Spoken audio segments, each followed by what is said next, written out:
across the UK, on DAB+, on your smart speaker, on your smart TV, and on your side. This is Talk.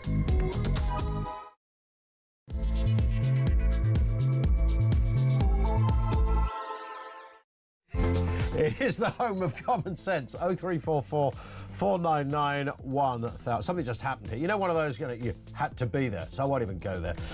Always amusing here at Talk Towers. Lots to get through this afternoon. Donald Trump slamming Keir Starmer's net zero strategy, calling wind turbines ugly monsters, and the UK shift from fossil fuels a suicidal energy policy.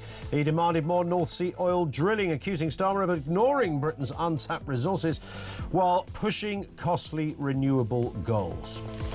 Also this afternoon, Donald Trump blasted European immigration at the UN, warning open borders are destroying economies and cultures. He urged leaders to adopt US-style deportation policies and slammed green energy as a con job. There's a lot to get into here. And the man who attacked a Quran burner with a knife has avoided going to jail. This is utterly staggering, receiving only a 20-week suspended sentence. The ruling has been slammed as evidence of a two-tier justice system, arguing it favours cultural sensitivities. This man with the knife was a maniac, should be doing 20 flipping years right now, in broad daylight on the streets. 0344 499 1000. There's a lot to get through. Straightforward question. This all happened kind of at the end of our show yesterday, didn't it, when Trump was up there at the United Nations. Is net zero finished?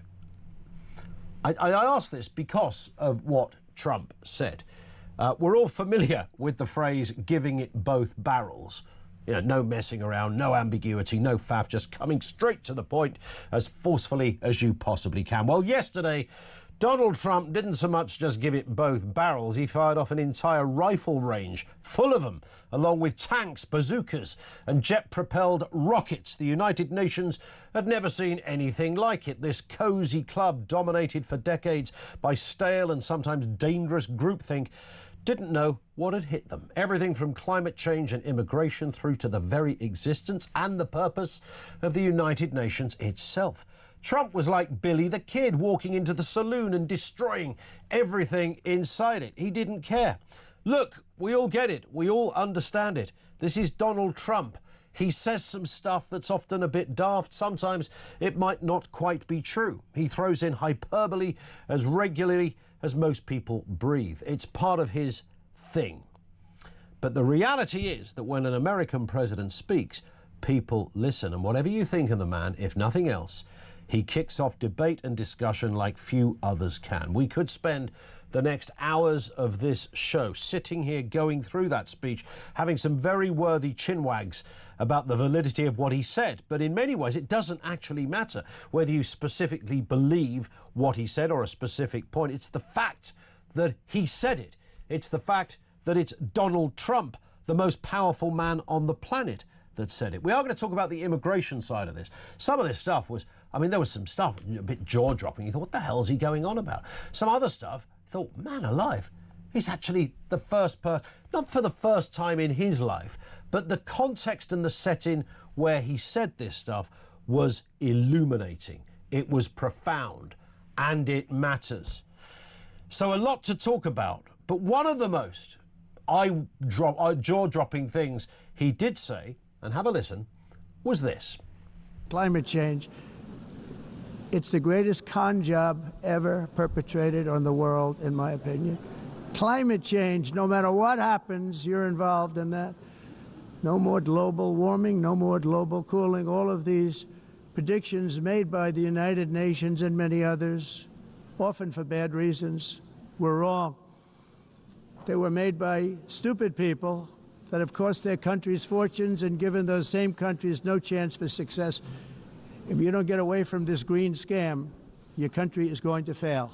And I'm really good at predicting things, you know. They actually said during the campaign they had a hat, the best-selling hat. Trump was right about everything. And I don't say that in a braggadocious way, but it's true. I've been right about everything. Well, he's been right about everything. And that in itself is a bit iffy. But man alive, the greatest con job. He said it. climate change, the greatest con job. If you don't get away from this green scam, your country is going to fail. Now, there are some ambiguities in some of this. I mentioned to Julia just a moment ago. If you look at Texas, for example, it's proudly saying, you know, we are creating more wind turbines than any other state in the United States. So these guys were all kind of already on board with it. We'll play you the wind turbine clip from Trump if you didn't hear it in just a little bit.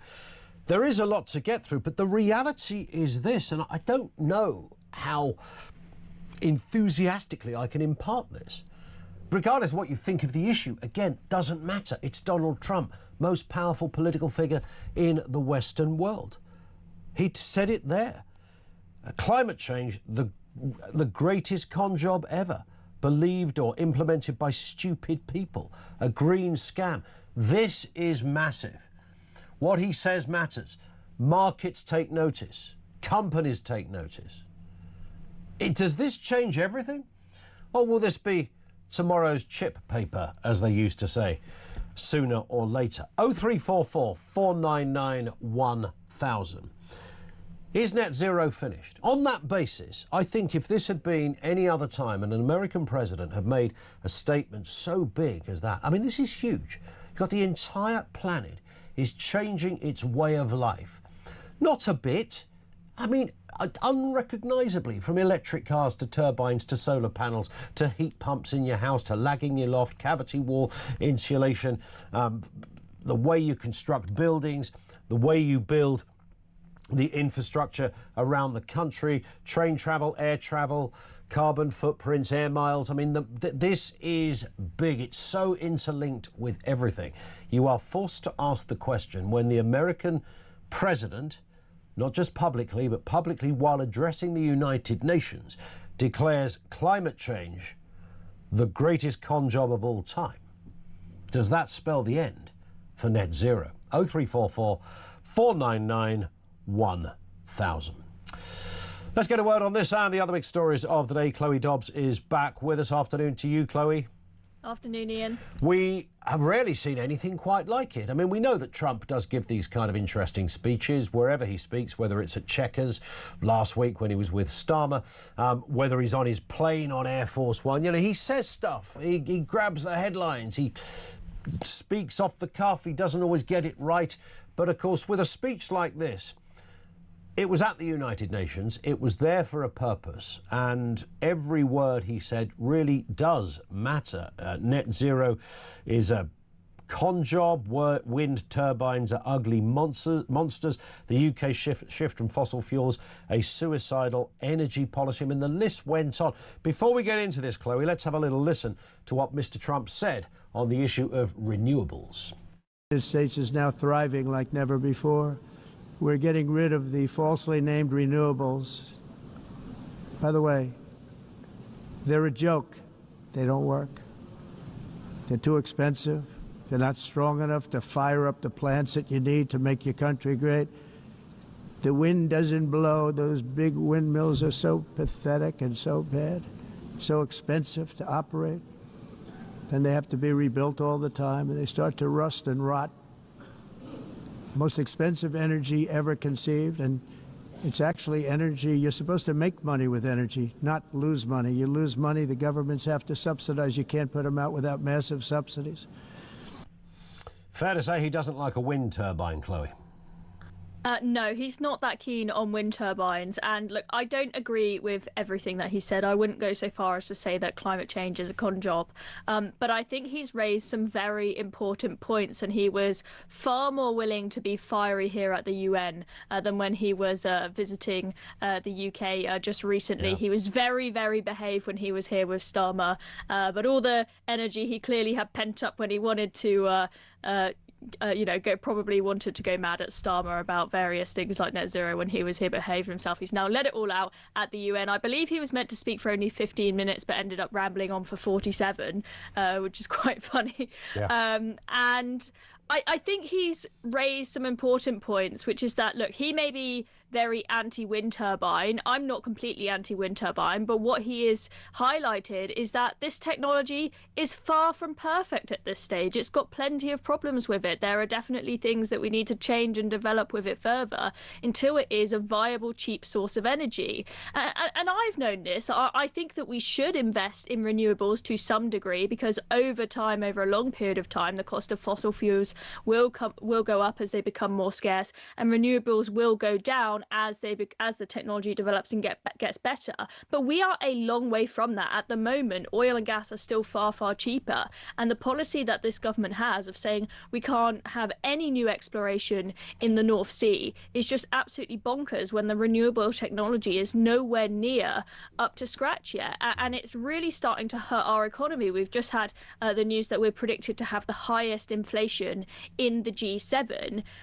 It's clear from that the inflation level in this country isn't something that Rachel Reeves can just say, oh, this is something that everybody in the world and every country in the G7 is experiencing because of Trump tariffs and factors we can't control. Clearly, it is something distinct and unique to this country, and energy prices are a big part of our inflation, as well as her policies with national insurance hikes, minimum wage hikes, public sector pay rises. There are a lot of mistakes that this government is making that's making us a very uncompetitive country. The profundity of the statement, the greatest con job, is going to have a knock-on effect somewhere. I mean, there might be. I mean, I could contradict myself. It might be that everybody just ignores it and goes, it's just Donald Trump, doesn't make a blind bit of difference. But I would imagine certain shares would have fallen at the utterance of those words. Possibly. I'm not sure the EU leaders are going to suddenly abandon net zero because Donald Trump has said that. I think they probably will just dismiss that and say, oh, it's Donald Trump being silly. And I do think that his choice of language, although I like seeing him being fiery, I don't agree with his choice of language here, because I do think it puts people off. I think that one of the reasons why Donald Trump is not particularly popular amongst members of the public in the UK is because they think that he's a climate change denier, and I hear a lot of people say they're deeply, deeply worried about that. When I heard people say, you do get a lot of people who just read a few headlines who were genuinely terrified about the idea of Donald Trump coming into power, and that wasn't just because of things like, oh, we think he's a threat to democracy. One of the things that I would hear people coming up with time and time again is, I'm terrified of Donald Trump coming into power because I think that he's going to ruin the planet. I think he's a climate change denier. And so I think that if he was more careful and said, something like I'm saying, which is that renewables simply aren't up to scratch yet to power our countries and be a cheap source of energy, so we need to continue to explore in places like the North Sea, I think that would be good. And also from a security perspective, one thing to note is that Donald Trump has recently been telling the countries in Europe, you need to stop buying oil from Russia. I'm not going to help you guys out with ending the war in Ukraine properly if you do not stop buying oil from Russia. If we were exploring more in the North Sea, maybe we wouldn't need to buy so much oil from Russia. How about that? There it is. Well, we're going to continue and take calls on that question. Is net zero finished? Of course, another big aspect of his speech, this is the stuff I thought was really gripping. Blasting European immigration at the UN, warning open borders are destroying economies and heritage. Let's have a listen. When your prisons are filled with so-called asylum seekers who repaid kindness, and that's what they did, they repaid kindness with crime. It's time to end the failed experiment of open borders. You have to end it now. I can tell you. I'm really good at this stuff. Your countries are going to hell. Any system that results in the mass trafficking of children is inherently evil. Yet that is exactly what the globalist migration agenda has done, and it's what it's all about. Well, there it is. Countries are going to hell. He talks about the cultural issues and what is, in his mind, completely unacceptable. And European leaders, including in this country, have ruined their nations as a result of immigration. Yeah, and here I completely agree with him, and I think he was right to be firm and say your countries are going to hell, because I think we really are at a tipping point where if democracies in the West do not start treating this issue with a matter of urgency, we could be on the brink of some sort of hellish civil disobedience. I hope it does not come to that. But people, people not just in Britain but in many other countries in the West have been voting time and time again for their governments to get a grip on immigration, both legal and illegal, and it just has not happened. And we see it with our government. They say, oh, we hear people do want us to do something about immigration, so maybe we'll try a few little things, like maybe we'll try this one in, one out policy, but that hasn't really worked at all. But there's just no sense of urgency. There's no sense of crisis. Like, if we don't sort this out and treat this like an emergency overnight, then all hell's going to let loose. I don't want our country to get to a point where people feel, I mean, they already feel very disenfranchised, but I don't want it to get any worse than that. Something has to be done. And Trump has shown that if you've got the tenacity, you can stop this problem. Now, it is a bit different for him because he does not have ECHR rules stopping deportations and whatnot. But we could, A, start ignoring the ECHR, and B, leave the ECHR. You don't see Starmer saying that he's going to leave the ECHR because he just doesn't have the guts to do it. He's not treating this like a matter of urgency. They say, oh, we'll twist the rules a little bit so that they can't apply this ECHR right to a family life quite so often. It's just tinkering. It's not taking it seriously. And I mean, the numbers show it, right? Because the number of boat crossings is just going up and up and up under Starmer. Yeah. I can't remember what we're up to now on channel crossings since Starmer was in there, but we are, the next big figure is 60,000. We know that much. Chloe, stay with us. Lots to talk about on the issue of immigration as well. We're moving to that question of taxes and how much is being spent taking migrants from hotel to GP appointments, like £600-700 taxi fares. What's going on there? And the man who attacked the Quran burner who spared jail. One of the most extraordinary stories when it comes to sentencing I think we've seen in a long time. Keep it here. Lines are open. We're asking that question, by the way, is net zero finished? On the back of Donald Trump's points yesterday. 0344 499 1000. You can leave a voice note there as well. This is Talk.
I mentioned the Singaporean model, right? They review it every 5 years. You've got to actually be able to bring benefits. You've got to be able to prove that you can integrate. I think actually you walk around your home, Julia, in London, and I imagine that you'll find many people not too far away from where you are that simply do not integrate within British life. Absolutely. And ultimately, we cannot have the social cohesion that we have been so used to for so very long if we actually allow this to continue.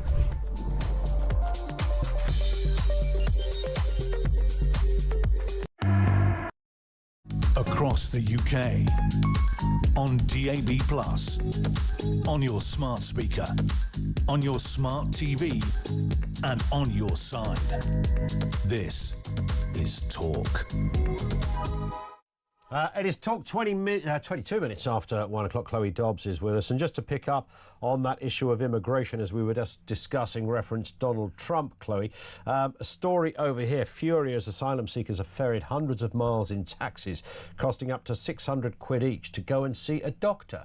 And, of course, the taxpayer picks up the tab. I think one of the most curious things about this story is it was the BBC that unearthed this extraordinary story. Who'd have thought it? The BBC actually did some journalism when it comes to immigration. So there it is, receiving taxpayer-funded taxi trips 250 miles away, costing potentially up to 600 quid.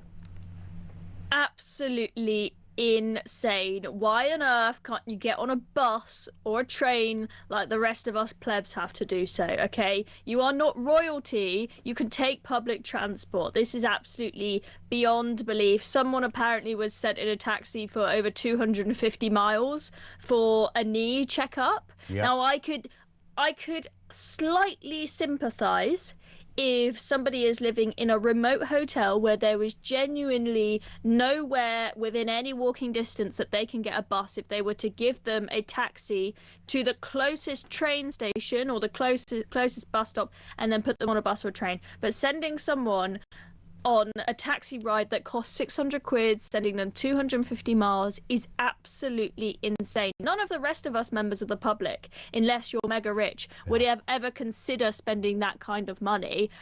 We've got one of the companies like Serco, but another one of these contracting companies, they were racking up bills of 350 grand a month for taxis for migrants, which is beyond insane. And apparently now there's going to be there's a legal battle between them and one of the taxi firms because of apparently millions of pounds of supposed unpaid taxi fares, and they think that the taxi company is invoicing them for more taxi rides than actually happened.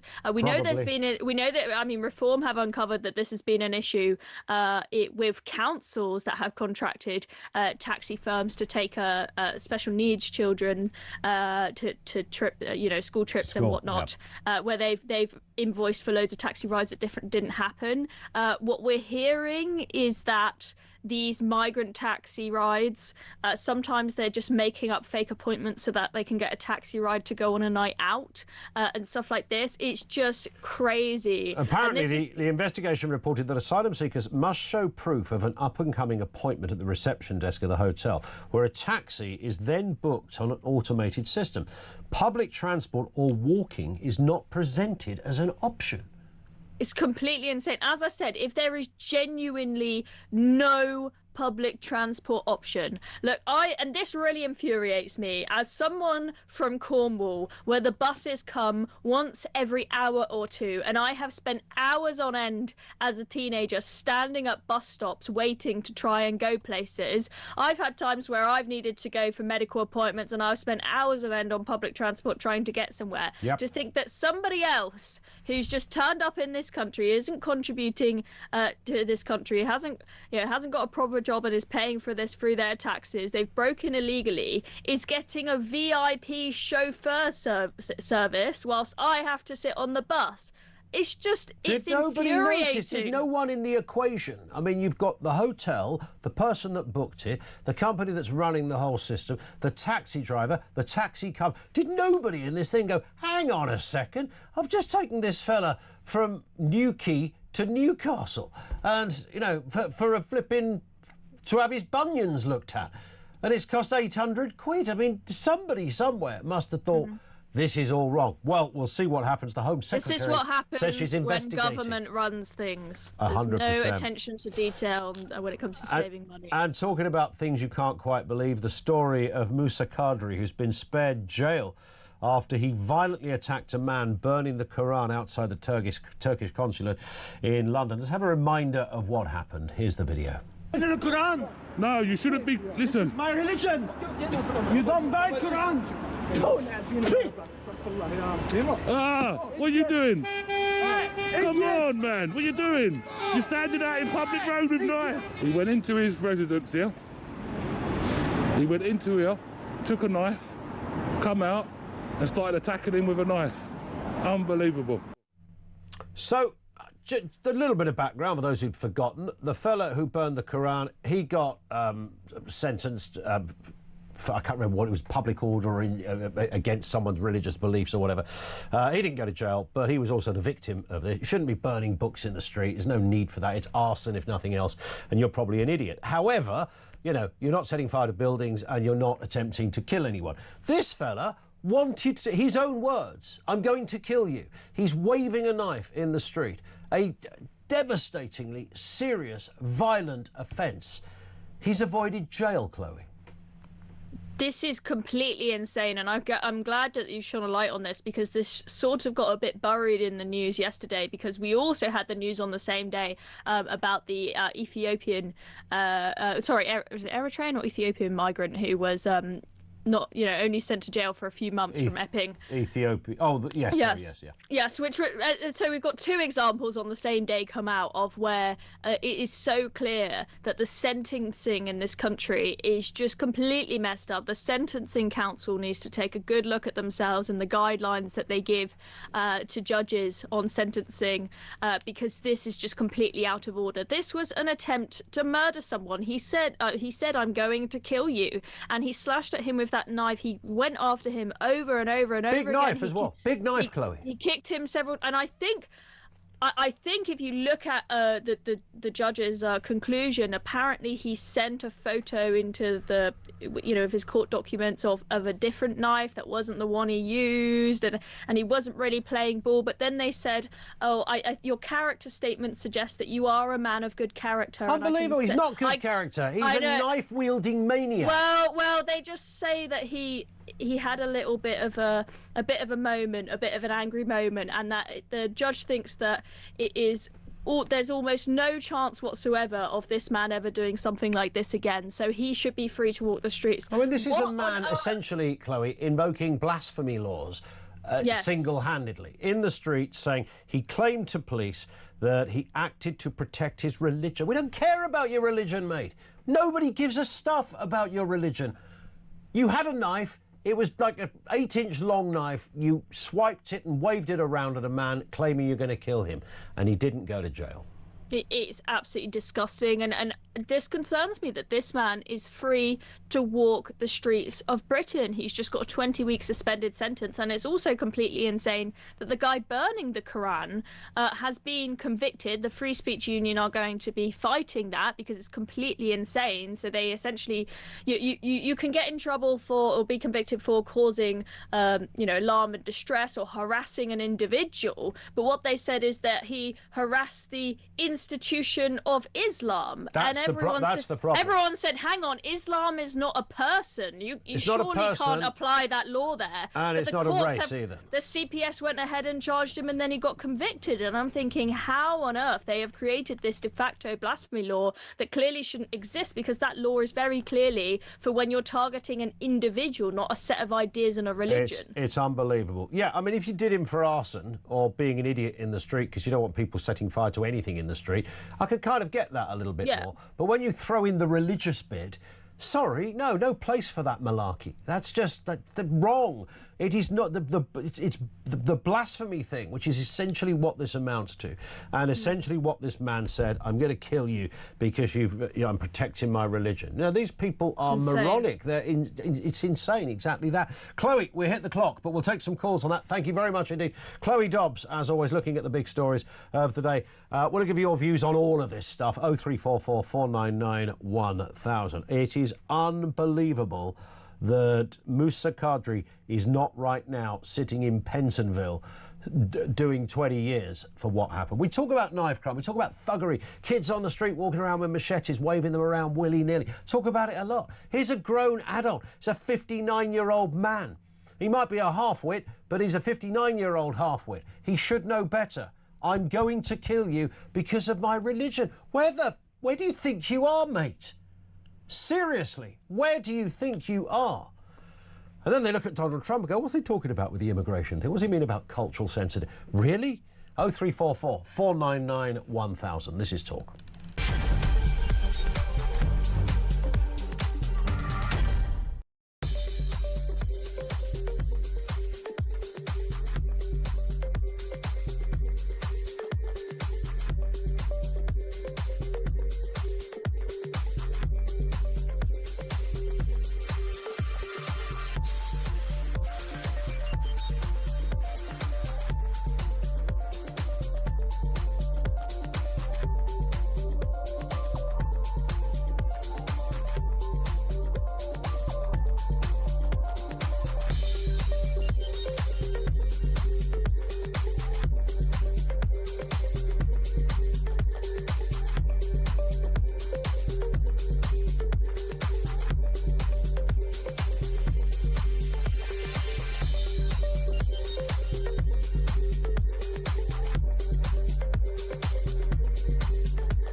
across the UK, on DAB+, on your smart speaker, on your smart TV, and on your side. This is Talk. It is indeed Talk. 0344 499 1000. Is net zero finished? And we'll ask this question quite reasonably, I would imagine. When the American president, Donald Trump, stands up and says it's a con job, you have to wonder what follows. Let's get a voice note on this from Sean in Grimsby. Afternoon, Ian. Sean from Grimsby here. Now, I got told in 1984 at Funtsco Junior School when I was 7 that Grimsby, Cleethorpes, vast waves of the East Coast and London would be completely underwater by the year 2000. It is now 2025 and we're not even remotely underwater. It reminds me of them predictions you got, them religious ones from the 80s and 90s about how the world's going to end, and when it didn't, they just changed it for another couple more years. So of course it's a con, but it'll only be realised here it's a con when our energy bills get that high or there's blackouts. That'll be the turning point in this country, because Labour absolutely love this stuff, but not just Labour, the Tories as well and the Lib Dems. Let's get reforming. Great show, Ian. Cheers, Sean. There were blackouts in Grimsby when my dad lived there as a kid, but that was because of the war, I think. Great email, great voice note from Sean. If you want to do the same, 0344 499 1000. It is Donald Trump slamming Keir Starmer's net zero policies, calling wind turbines ugly monsters, and the UK's shift from fossil fuels a suicidal energy policy. He demanded more North Sea oil drilling, accusing Keir Starmer of ignoring Britain's untapped resources while pushing costly renewable goals. Let's have a listen to what he said yesterday. Climate change. It's the greatest con job ever perpetrated on the world, in my opinion. Climate change, no matter what happens, you're involved in that. No more global warming, no more global cooling. All of these predictions made by the United Nations and many others, often for bad reasons, were wrong. They were made by stupid people that have cost their countries fortunes and given those same countries no chance for success. We've got 3 guests we're going to speak with here. None of them stupid people, I should add. Ben Pyle regularly helps us out with these kind of stories. Writer, co-founder of Climate Debate UK. Ben, good afternoon to you. I mean, this was, even by Trump standards, pretty strong stuff, right?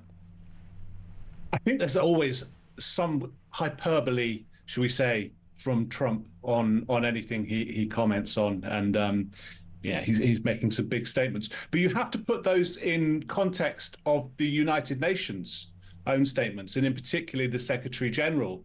And it wasn't very long ago, and he does it all the time. I think every month he comes up with some new great big slogan, Antonio Guterres, that is, such as climate change is a code red for humanity, you know, or we have to have a climate solidarity pact or a collective suicide pact.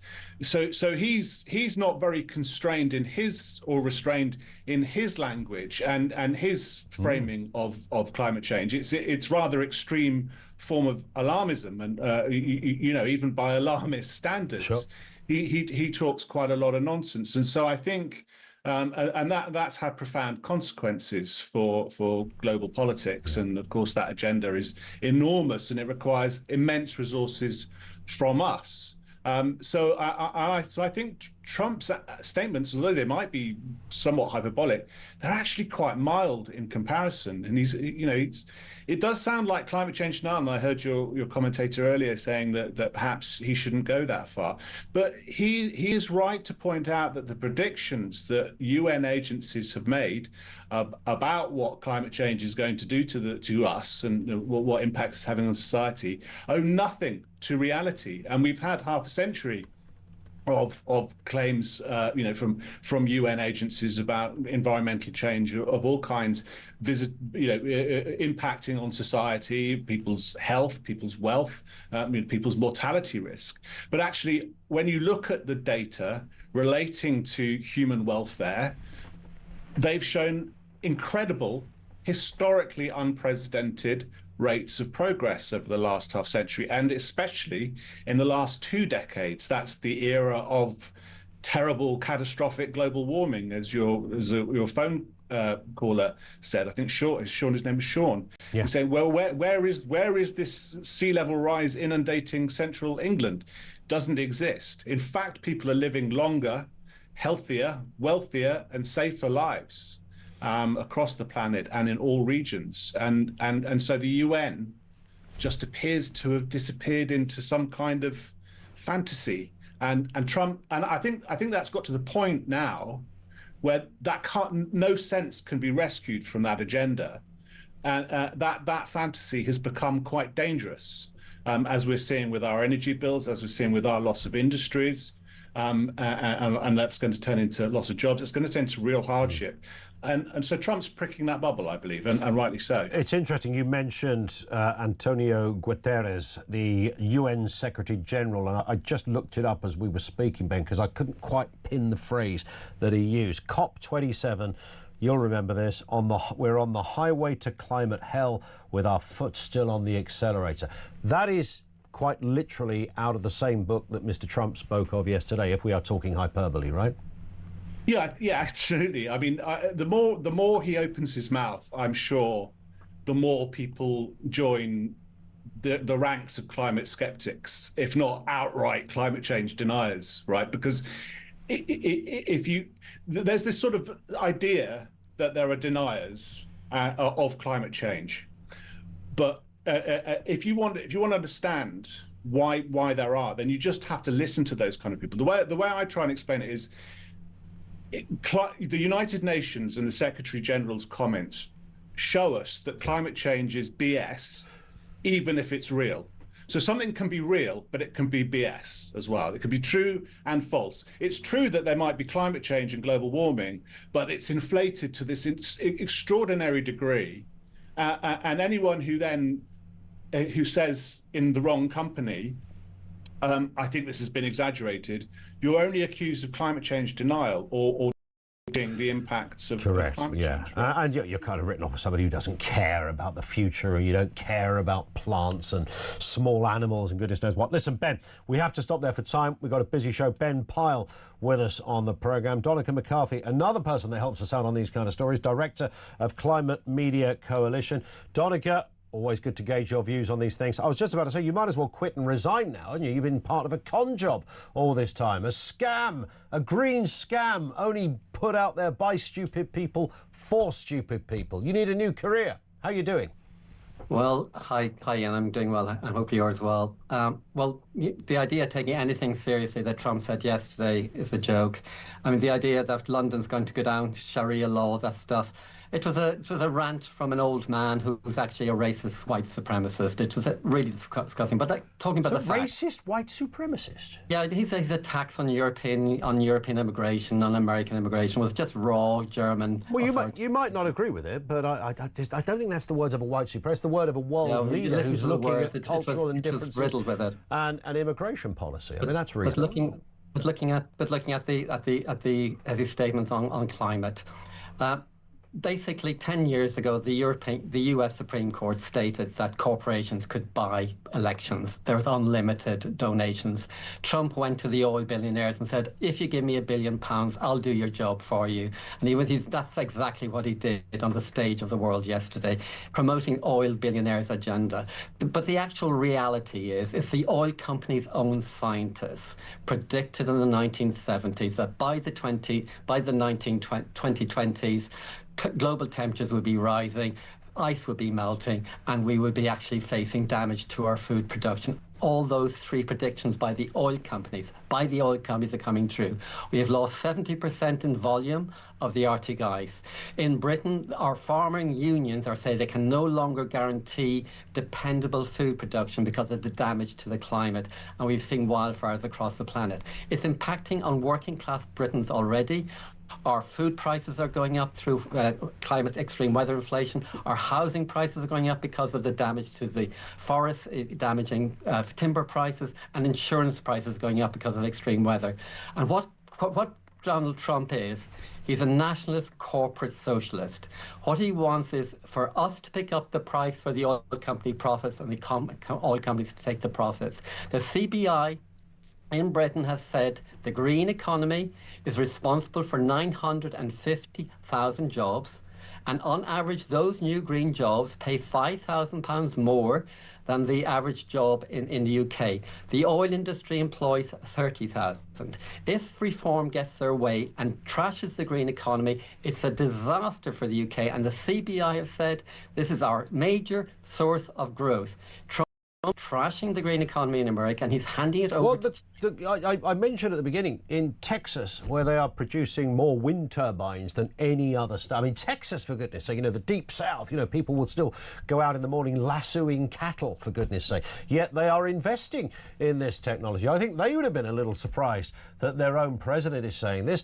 There's a big investment going on in the state, so it might come as some surprise to some people. I think, Donica, like Ben Pyle said, perhaps you're partly right in the sense that, if at some point the oil will run out, if nothing else. The one thing that's for sure, we ain't going to die. That's the bit I think people disagree with. We don't have to change everything about our life and tax the pants off us because someone's prediction, a sort of arch left-wing Marxist prediction that all humans are bad, everything else is good. It's kind of sort of almost Animal Farm territory. If you're a patriot, you want to defend our shores. Your voice note talked about the rising sea levels. Why has London not been flooded in the last 20 years? He didn't answer that question. The answer is we built the Thames Barrier, and the Thames Barrier is being raised more and more frequently. And unless we build a new one, we will be flooded in the next 40 years because we won't be the That's not because we're driving cars, Donica. That's not because we happen to take a trip to Marbella on an aeroplane. It's emitting carbon emissions, and carbon emissions trap heat. Less than we've ever emitted in the history of planet Earth. Sorry? Less than we've ever emitted in our history. We're emitting less carbon. Less than ever, of course we are. Why? Well, you think we're emitting as much as we did in the 70s? In the UK we're emitting. In the UK we have reduced our carbon emissions by 50%. There you go. That's what I just said. And our economy is 90% bigger. Our economy is 90% bigger after. Well, there's not necessarily a correlation between those 2 points. A lot of our growth, according to CBI, economic growth is linked to the green economy. Take away the green economy, we've had no growth over the last 5 years. And actually, as regards prices, yes, I totally agree. At the moment, our electricity prices are too high. Why? I've said this to you 5 times before. You never seem to listen to me.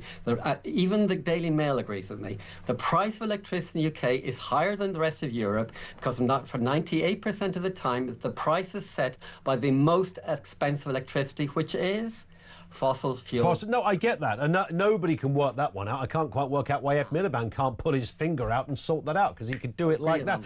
Donica, I know you've got to rush. We have too. Thank you, sir. Donica McCarthy, Director of the Climate Media Coalition. Make of that what there was a lot in there. He was correlating a lot of stuff. Obviously, there was some hot air, no pun intended. But you heard what he said. You heard what Ben Pyle said. Let's get a word from Sarah Honan, who's Head of Association for Decentralised Energy Demand. Listen, Sarah, good afternoon to you, first of all. Nice to have you with us again. What did you make of it, first of all? Trump's speech. It's a con job. You wouldn't stick that on your company's slogan, would you? No, absolutely not. I think it's obviously patently false, as in the train has left the station on net zero. Every economy in the world is moving towards renewable energy. China itself is the fastest growing renewable generation producer. As you said before, Texas is the solar capital, or becoming the solar capital of the world. This isn't a question of whether we can roll back on net zero. It's a question on how we make net zero best work around demand. And when I say demand, I mean consumers, businesses, industrial sites, and make sure that they have a commercially viable route to decarbonisation.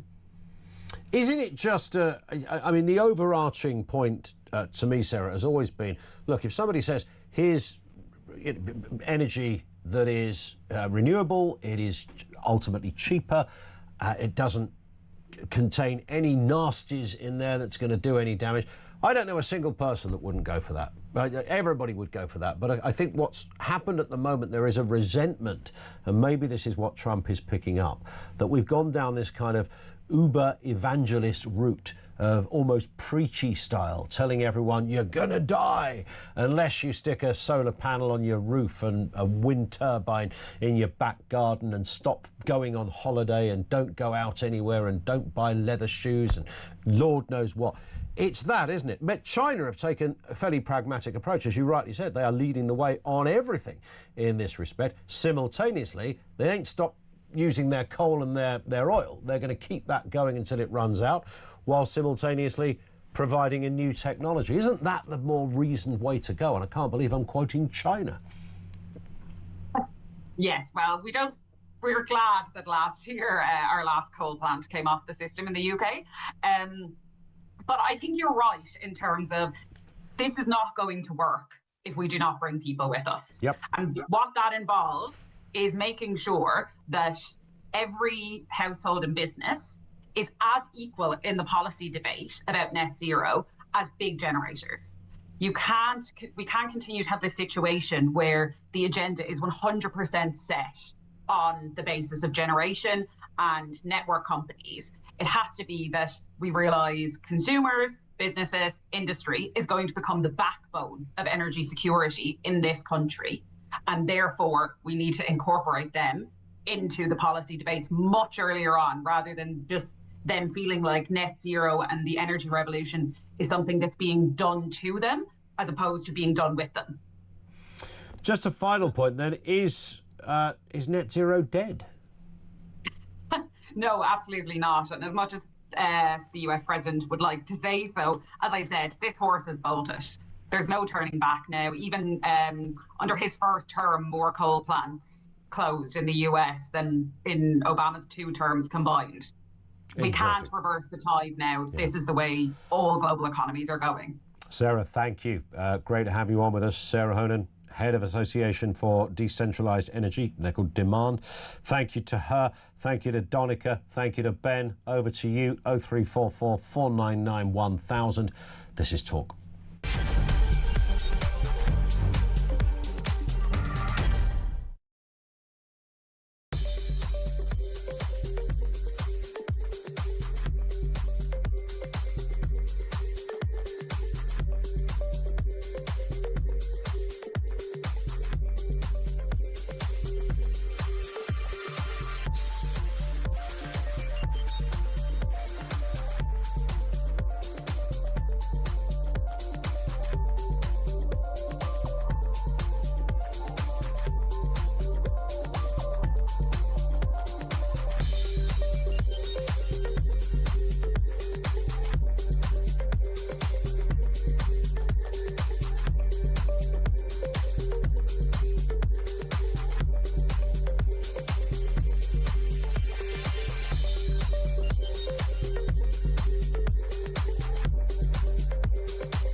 We've sent 3 back in an exchange scheme with France. Up to 31,000 have arrived just this year, and that's just the ones we know about on the boats. Doesn't include the people on lorries or all the people who've overstayed their visas. He's right, isn't he? I'm not sure he is. Which bit's wrong?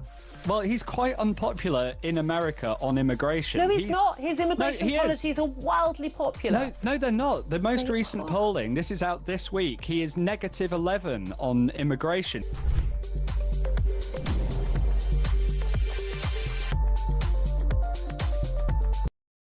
Across the UK, on DAB+, on your smart speaker, on your smart TV, and on your side. This is Talk. It is Talk. Here comes one. Doesn't say who it's from. Net zero is the biggest con job invented by stupid people, says Trump, i.e. Ed Miliband. He's absolutely right. Thank you very much indeed for that. This one in from Fred. There should be no surprise in what Donald Trump has said, only in that it has taken far too long for someone to say it out loud.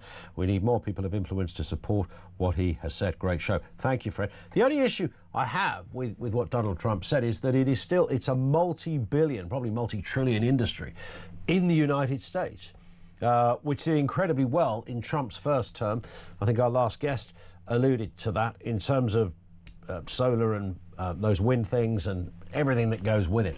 But you don't have to have the death cult bit with it, do you? Yeah, sure, look for new energy. Nothing wrong with that. I don't know anybody that disagrees with that. Make sure it is affordable. Make sure it is genuinely renewable. Make sure it's value for money. Make sure it works. That's all anyone asks for. Just quit the stuff that, the koala bears are going to die if we don't change it. And we're all going to have to stay indoors because it will be so hot outside we won't know what to do. On this very report, we asked the question, is net zero finished? Pav is in Harrow to start us off. How you doing, Pav? Good afternoon, Ian. Afternoon. Fire away. Well, I'll try and keep this. I've got a lot to say, so I'll keep it as succinct as I can. Ian, the problem is I've just heard all your three contributors, and I heard your commentator earlier. What Trump said, and I'll get back to it at the end, to me really is about common sense. You've just been talking about dialing down the rhetoric and the hyperbole. That's the problem. We can't seem to now have a situation where we can express a divergent opinion. With all due respect to the heavyweight intellectuals and the highly educated folks like Greta Thunberg and Gary Lineker, they can have their view and it goes uncontested. But if somebody was to just push back and say, well, can you clarify this? You're a climate denier. This is one of the problems, Ian. The language is so loaded. We all know where the denier phrase comes from, by the way. Let's not beat around the bush. It's designed to shut down debate. They will say to you, you're a climate denier, and you're not. Because, and one of your commenters, I think she maybe misunderstood or didn't quite catch what Trump was saying. He was very much talking about the idea of net zero and the man-made climate crisis as opposed to climate change in general. Obviously, climate change in general is very difficult to deny, albeit if you're a flat earth, you could probably deny anything. Yeah, true. The concern that I have, and I say this to all these folks, Ian, that peddle these sort of ideas, you ask that, there's three things to me that are associated with this net zero. And I always want to ask them as a layperson with no scientific qualifications, I would say to them, right, tell me about one of three things, and I don't generally seem to get any answers. Very quickly, they are, what's this going to cost? We've got estimates, by the way. We've had estimates from studies. 2022 studies suggested that the net zero would cost approximately $270 trillion. Don't know who's going to pay for that. Maybe it's going to be Rachel Reeves or someone, but let's see. You then ask them, what's the actual impact it will have? So if we reach net zero, what difference is that going to make in what they call the mean surface temperature of the Earth? 3 degrees, 1 degree, 2 degrees? And what impact is that going to have?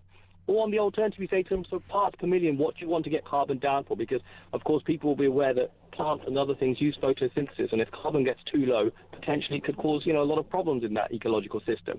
And this is the problem. It's not just the language. It's the fact that when you ask these people to divulge these facts on what they're predicating, they go silent, or they use loaded language, or they use stuff like that Gutierrez used. I think Ben Powell said it earlier yesterday, and he said debt forgiveness, and he juxtaposed that needs to be with green mandates. What the hell's wealth redistribution got to do with saving the planet? But this is the problem. They can't seem to extricate the two away and make them mutually distinct the way they ought to be, apparently, which I would suggest. And this isn't just me saying this. People can go on. You can look at CSIRO in Australia. Yeah. You can look at David Turk, the energy secretary in America, Ed Miliband. what if they're predicating something and they believe in it so much and they understand it, which us normal folks don't? Why don't they have basic answers to these questions? Because it's an emotional argument, isn't it? They're putting forward. It's not one constructed out of pure facts and stats. It is emotional, and if you're a left winger, and it is as crass as that, if you're a left winger, part of your shtick, part of your thing, is that you have to sense there's an ongoing injustice. What greater injustice could there be that us human beings are wrecking the place? Well, but then that's the point, Ian. You know, again, we go back to the language and the emotion, not sensible debate.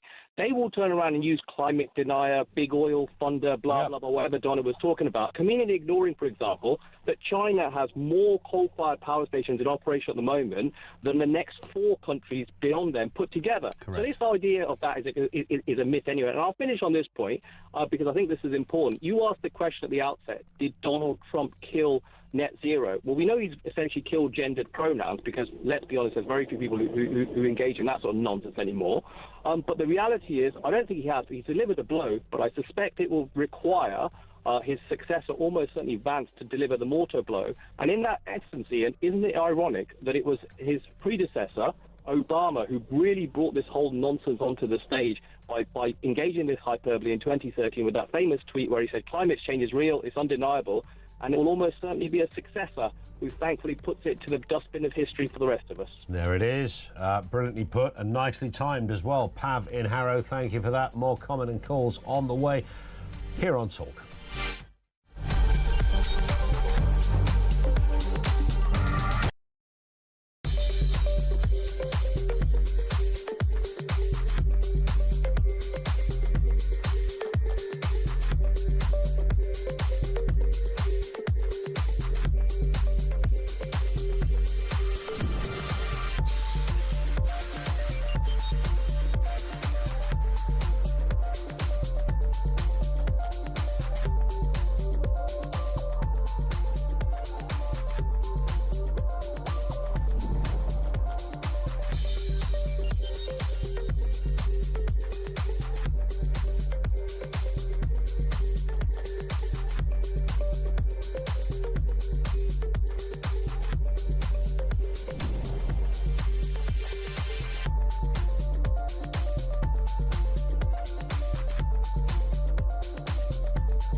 Across the UK, on DAB+, on your smart speaker, on your smart TV, and on your side. This is Talk.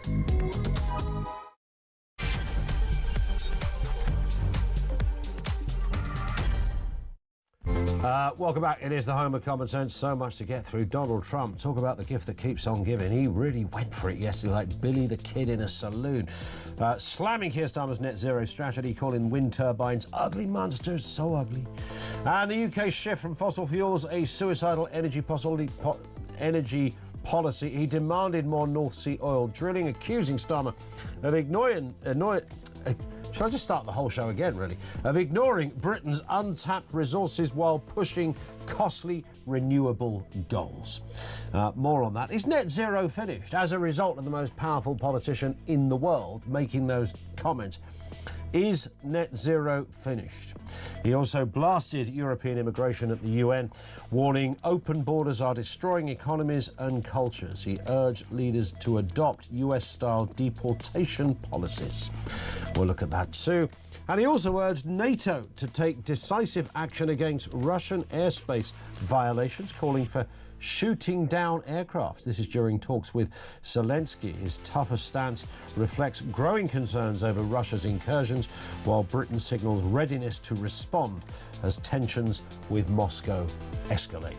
More on all of those stories and, of course, over to you, 0344 499 1000. Angie says in Peterborough, I remember in 1981, our geography teacher telling my class that Peterborough would be a seaside town by the time we retire. The nearest beach is still 55 miles away, says Anne. Yeah, didn't quite happen in the same way. Richard in Leicester, oh dear Ian, why do you put Donica McCarthy on as he spouts so much nonsense? Get a grip! Yeah, well, he's a nice counter to Ben Pyle, who has pretty much the very opposite view on all of these things.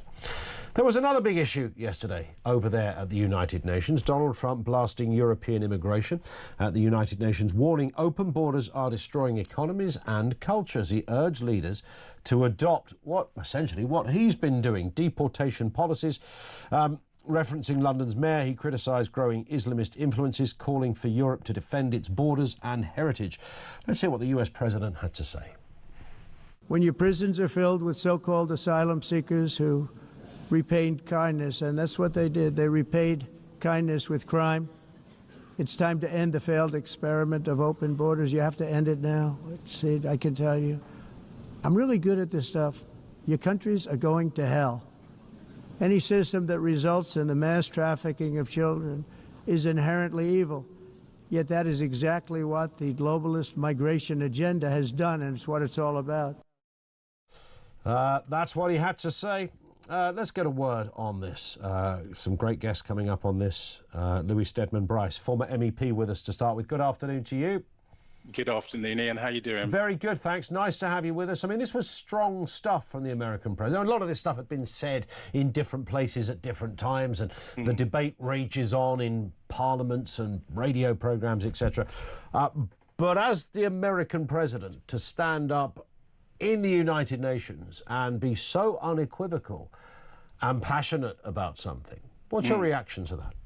Well, I think he's right. You know, we're in a situation where common sense seems to have gone out the window. And most people across the country, they're kind of fed up with what's going on. They see what's happening. They are kind of not dissuaded by what we're seeing in the mainstream media. I think there's more pushback on that now.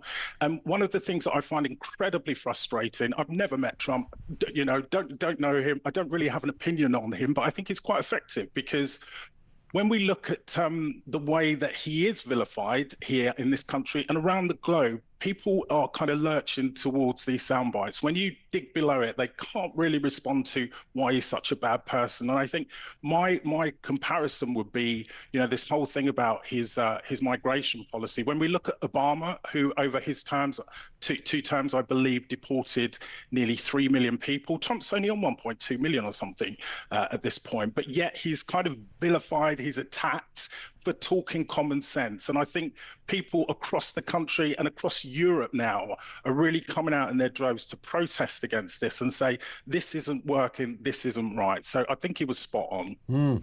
I mean, in terms of how we got to a situation where immigration from other parts of the world are coming into Europe, the European story. I mean, there's many examples. You could be simple, and I don't mean simple as in stupid. I mean, you could put it simply and say, well, Syria would be an obvious example. We remember when Germany said, you know, our doors are open. I think 1 million Syrians went that way. There's obviously North Africa in that story too, and elsewhere, even Iran and places such as that. I mean, is it just that we're Are we living in an era where other parts of the world are so bad that people have no choice but to come to perhaps places that, you know, clearly there's not going to be war and you're not going to be strung up because of your religious beliefs or sexuality, whatever? Or is it just that people think, do you know what? I can move around now. It's the 21st century. I fancy a change of lifestyle. Well, I heard this, and this is only anecdotal that I've been told, but the messaging was from somebody from one of those countries is that if you don't want to work, you go to Europe. If you want to work, you go to Canada or the US. And I think that we have been seen as a soft touch on this. And my personal opinion is anyone that travels to this country illegally should not be given the opportunity to stay. Our rules and regulations are there and in place. And when we're in a, when we're in a space where our society and our government are supporting people being arrested for a tweet, you know, it's like, hang on a minute, there's a real imbalance here. People entering the country illegally, people posting on social media. There's a real imbalance, and I think people are just sick of it now. They've just had enough, and we're starting to see this in the number of protests and things happening around the country. Listen, Louis, great to have you on with us. Thank you, sir. Louis Steadman Bryce, former MEP on that point. Let's speak to Shoaib Khan, human rights lawyer. Good afternoon to you. Hi, good afternoon. Strong stuff from the American president. And, of course, you know, we can talk about hyperbole and exaggeration and we can write off the Sharia law bit. We understand that. But he's the American president. So when he speaks, it kind of matters, even if we don't like what he says, even if we like whatever our position. It's significant. But he did make a point that I'm hearing lots of people agree with, for different reasons, perhaps. But immigration into Europe as a continent, including this country, is out of control. Does that sound to you like an accurate statement, or is that another exaggeration? Obviously, it is an exaggeration. Depends what you mean by out of control. Are we saying the numbers are too big, or are we saying we've lost control of the people who come in and out? Because if the latter, then that's clearly our failure rather than the people doing it. And if the former, then, I mean, I don't necessarily think that's true anyway. I mean, also, it's not about Europe, but particularly the UK in particular. We take on, in fact, a very, very small proportion of people as compared to our size, as compared to our status in the world. So even our European partners take on many, many more people. And I know, again, he was obviously focusing on Europe, but we're talking about refugees, we're talking about other people who move around. It is always in neighboring countries they go to. So Turkey, Pakistan, other countries take in millions, hundreds of thousands, millions of refugees. So it's a very small number that get to Europe, and even much, much smaller that actually get to the UK. It's still a big number, though, isn't it? I mean, we are talking hundreds and hundreds of thousands of people that come to this country, legal or illegal, on an annual basis. And yes, but I mean, I don't see what the issue there is. I mean, like you said, especially if we're considering the legal and the illegal, it's our government to open up those routes, and some of them have but Trump's point is very simple. Why do we need that? We don't need that. There's no need for that. I mean, we don't need it in terms of filling jobs. We don't need it in terms, I'm talking about low-skilled jobs here. We don't need it in terms of the channel migration. I mean, there's no benefit to us. No, I mean, of course it is. I mean, if we didn't need it, then, I mean, regardless of what, you know, Nigel Farage is saying, Donald Trump, other people who basically have no idea about how the world works, it seems. But the point is, obviously it was needed. Otherwise, you know, we're talking about the Boris way. Why would that happen? Do we think, you know, Boris Johnson was some, you know, raving, loony liberal who just wants to see people travelling and coming to the UK? Well, yeah, he kind of was. He was all of those things, really. He thought the UK just wasn't white enough, and so let's import some people. No. He saw after COVID, during COVID, before that, what was happening? We don't have a labour force. We need a workforce. We need more people. We need young people. Well, we've got young people, but they're not working. I mean, I understand there is an issue with, you know, we've got lots of young people who are not working and we've got lots of vacancies. But the idea that we need to bring in a Deliveroo driver from Eritrea is flipping nonsense. You must see that as a lawyer.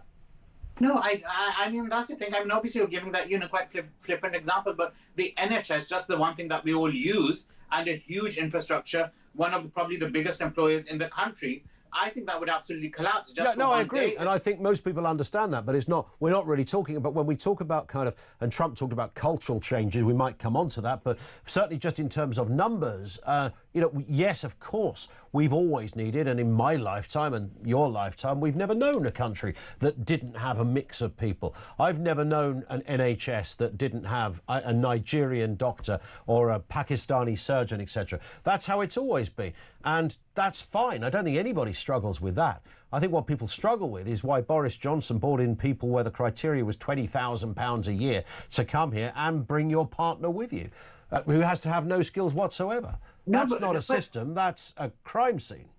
No, but that wasn't the case. I don't know which people you're talking about. Who have you seen a single person who did that? I mean, who are these people who earning 20,000 and had no skills? Obviously, for each application you make, this system you brought in, work permit, tier 2, whatever the particular immigration category, there are very, very high rules. You have to prove you're qualified, and a British company or employer has to prove that they need this particular person, and they've not been able to find someone with those skills in the UK. So, I mean, I just don't understand. Obviously, it is our companies, our firms, if not the government, that are actually taking on these people.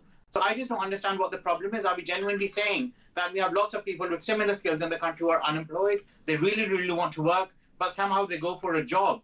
And some, non-white people are being prioritized, and therefore all the white people who are skilled are left jobless. I don't think it's happening around us. Yeah, I mean, I agree. This is a dilemma, and it's a problem that nobody seems to have solved, particularly when you've got a million under 30s who are not in any kind of meaningful work or education, whatever the figure is, it seems to move, who should be doing some of those jobs. But we clearly had a situation where Boris Johnson, if the criteria was 20,400 quid, that's not a skilled worker, right, in the economic sense of the word. Well, it depends. I mean, some very, very skilled workers. I mean, might be admirable. Teachers, nurses, carers, very, very skilled, but that's unfortunately what they earn. I think for many of us, it's unbelievable that's what they earn. But I don't think many teachers earn 20,000. I think most. Sorry? I don't think many teachers earn 20,000. Many trainee teachers do. I think that is the goal. A trainee teacher, you might do. Yeah, I agree. Well, yeah, I don't know whether teacher. Were we short of teachers? And many nurses, carers, people work. And again, there was a huge scandal last few months ago about all these low-paid, low-skilled people working in care homes. So again, are there many British people who actually want to go look after the elderly, clean up people sick? For 20,000 a year, 18,000 a year, and they just can't do it. They can't find the jobs. I just don't think that's true. I think we knew after COVID we needed these people, and the government did what was right. And the point is, this, speeches like this, they create hatred, they create division, they're inflammatory. They're pointless. I agree. What was the point he was trying to make? I agree. You're absolutely right. They can create division, but we should be able to have a conversation like you and I are having, where it's not about hatred, it's not about the colour of somebody's skin, it's just about numbers. There is a cultural assimilation issue that is worth debating. I think we all recognise that, whether it's Brits going elsewhere or people coming here. I get that as well. I think the sheer numbers, and you're right, I think you've identified where this really happened with Boris, and when we're talking about care homes, aren't we? And it was the huge wave of people that came over because we had a chronic vacancy problem with filling jobs, particularly in care homes. It was that area. Of course. I mean, like you mentioned as well, there is people and they bring their families, but why shouldn't they? So again, I want these people to come over and look after my elderly parents and the people, someone's disabled, someone's ill, the people, my family members I don't want to look after. I'll pay them to do it and pay them, like you even said, that seems like a terribly low salary we pay them if that's the work they're doing. But we want them to leave their spouses and their children behind. I just don't understand that. Why not bring your family, you're earning, pay taxes, look after our elderly and disabled, and stay with your family as well? So I just don't see why they demonize, you're coming over here to work, look after my family, but leave your family behind. I just don't understand that mindset. Shoaib, thank you, sir. Shoaib Khan, human rights lawyer. He does hit on a point there that is, I'm stuck on this one. Help me out. OK, so we've got vacancies in care homes. We've got 100,000. In fact, I think there was a point we had 300,000 vacancies in the NHS and the wider issue of care. It was crazy. So that, I imagine, was what Boris Johnson was trying to fill. Now, of course, the short answer is we don't need all of those people. We've got loads of people who can do the jobs here. How do you make those people work in a care home? That's the dilemma. Do governments secretly know that no matter what you do, you'll never get those people to work in jobs they don't want to work in? It'll never happen. So the only thing you could then do is stop people's benefits and say, right, you'll get no benefits until you get a job in a care home. Do you want somebody working in a care home who was forced to work in a care home? I don't get the answer to that either. Cultural assimilation we can talk about throughout the show as well, because that's another issue. He talked culturally. Destroying economies and cultures, Trump said yesterday. 0344 499 1000. Danny in Wolverhampton says, Trump is awesome. If only we had him over here, he would sort this country out in days. Love the show, Ian and team. Even my kids use phrases like when I'm telling them off about anything, they tell me to get in the bin. If I ask how they are, they always say good as gold. Love it. Danny, thank you, mate, for that. Nice text and message. One in from Neil, who says, it's a good theory, Donica. When the country is covered in solar farms and windmills, we may have cheaper electricity, but with all the farms gone, we'll have nothing to cook. Fair point too. Neil, thank you very much indeed for that. Coming up on 2, back to your calls coming next on Talk.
Remember the case of the man who violently attacked a protester who was burning a Quran, shouting F Islam outside the Turkish consulate in London to, the man who attacked him, who came out, this is Musa Kadri, he came running at him saying, I'm going to kill you, repeatedly slashed at him with a bread knife. If you're watching, we've got the footage of it right now. It's on camera. It's not like there's a query whether he did it or not. He then got him to the ground, carried on kicking him on the ground and trying to slash him.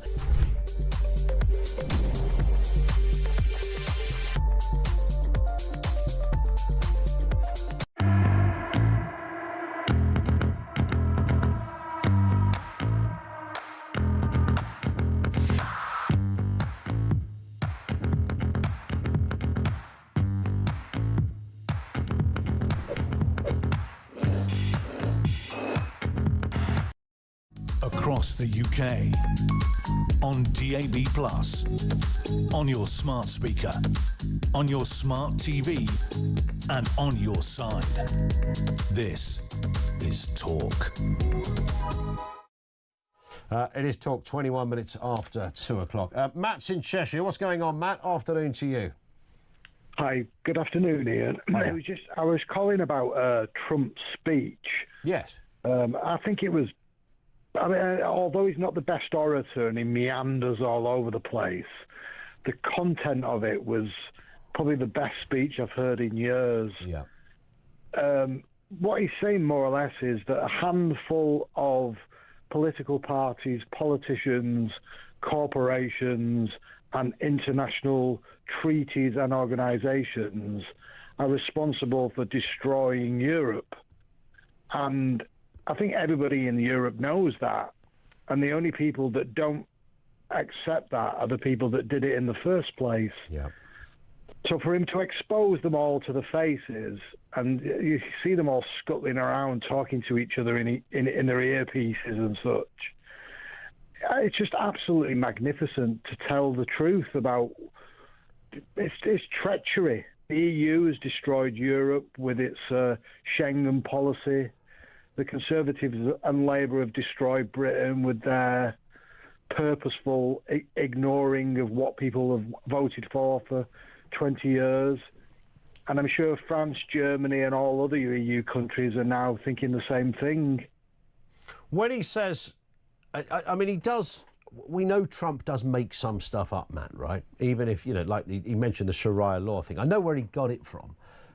Yeah. But he did literally make that up. Now, I thought it was quite amusing.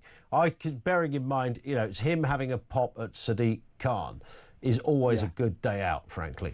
And I actually quite like his speeches, Trump's. And I don't know, sometimes I like them because they're just funny. Sometimes they're profound. I thought his comments on immigration in Europe, I thought were fascinating. I don't know why.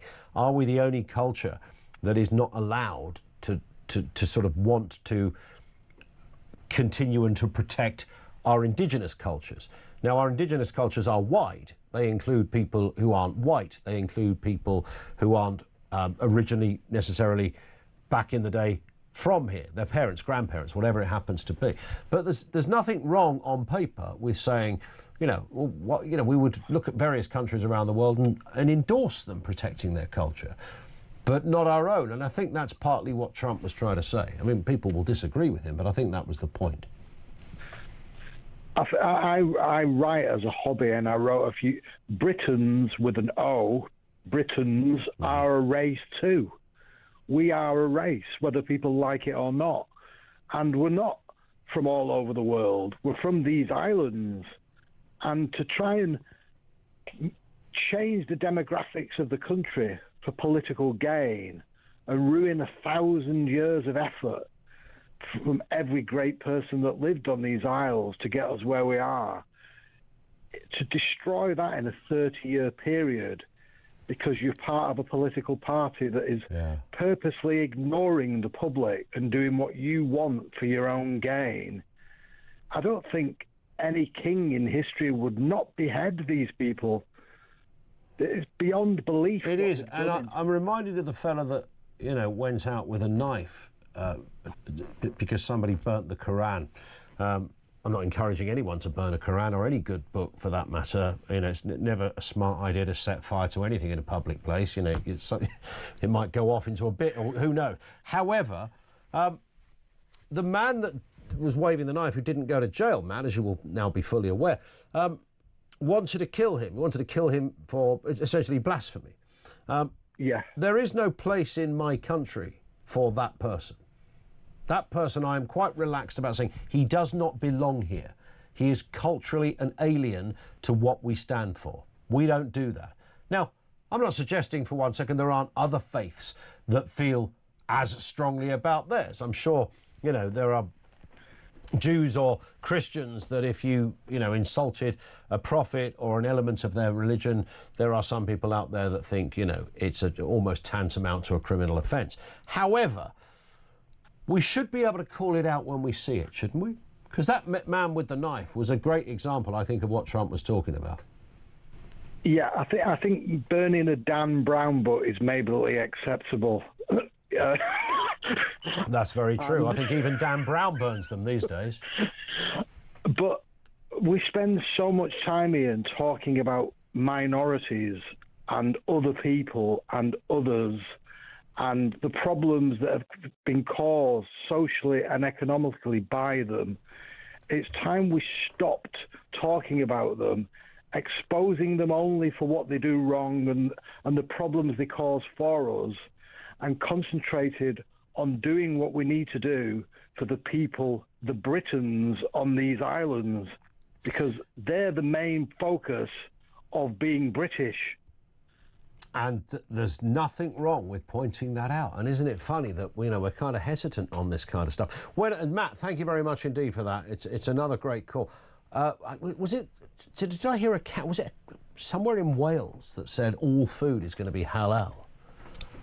And I thought, well, that's not okay. All right, that's really not okay. And you could apply that to any other religion, by the way, that is slaughtering meat in a way that is not previously recognised as being the right way forward for the values and the ideas that we have.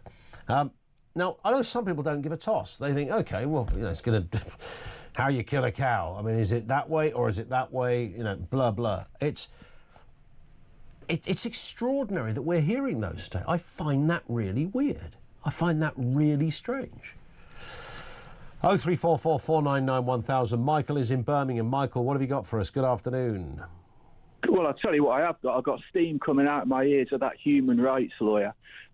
It wasn't. I mean, look, I agree with everything Trump said, and so what if he tells a few lies? I can think of a few left lies, like multiculturalism is our strength, migrants contribute, they don't cost anything, and the list goes on. But let me tell that human rights lawyer about care workers. Being a handsome devil I am, I've dated a few of them from overseas, and let me tell you now, it's one of the many Trojan horses of immigration into the UK, a bit like the students, inverted commas. Got it. Because the care of, the concern of all of them has been doing a few hours in a care home but getting their families over. That was a common theme with all of them, right? And our own Mike Graham, your own Mike Graham, not mine, tells a story of 3 nurses who was a net to the country of 21 people by the time they'd bought their dependents. And if your human rights lawyer, idiot, mate, doesn't know how daft that is. I mean, look, I've worked abroad. I know plenty of people that have worked abroad. You have a contract abroad. It doesn't entitle you to citizenship. It doesn't entitle you to bring your family and settle over there, right? So if these people choose to come over and do a contract, they do a contract, they go home. And if they don't want to come, they don't come in the first place. And trust me, they would still come. You don't travel, do you? I mean, I would imagine you don't travel 5,000 miles for 20 grand a year to work in a care home. No, and the thing is, right... On balance. There might be some people who do. I don't dispute that. But I can't imagine that you think, I know what I'm going to do. I'm going to go to Margate and attend to the ablutions and toilet issues of 80-year-olds. I don't imagine you do that for 20 grand. It's the sheer Trojan horse. And don't forget, they don't bring their families with them. They have to be here for a while and then do all the paperwork to get it. So that's the deliberate thing. So and it's perfectly calculated. They're aided and abetted, by the way, often by many of the employment agencies who bring them. And that is the unique selling point. Just a matter of interest, I've just come back from Kenya, and I happened to drop in and nose on a overseas students fair, of which British institutions are represented, and the talk was about work settlement. Yeah. So I'll leave you to that. Leave that one hanging for us. Michael, great call again. Thank you very much indeed for that. Ian says, if we didn't have the huge numbers of immigrants using the NHS, we wouldn't need to employ immigrants to work in the NHS. I don't know how that balances out. I mean, all I know is that there's always been people from other countries working, because of the size of the NHS. And again, that comes back to the care home thing. Because I can only imagine that is what happened when Boris Johnson was dishing out these visas like flipping M&Ms. Was it 20,400, I think was the criteria, skilled visa. And when you say non-skilled is not a pejorative, it's an economic term, just to define and distinguish between certain trades and economic value, etc. And so that wouldn't be called a skilled job. Like working in a restaurant is not called a skilled job. It requires a lot to do it, and you've got to be switched on to do it well. But economically, it's not recognised as a skilled job, and neither is working in a care home. So I can't imagine that it could be anything other than Johnson at the time talking about skilled work visas, but actually importing people to the tune of tens of thousands, hundreds of thousands, doing jobs that are anything but. 0344 499 1000.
across the UK, on DAB+, on your smart speaker, on your smart TV, and on your side.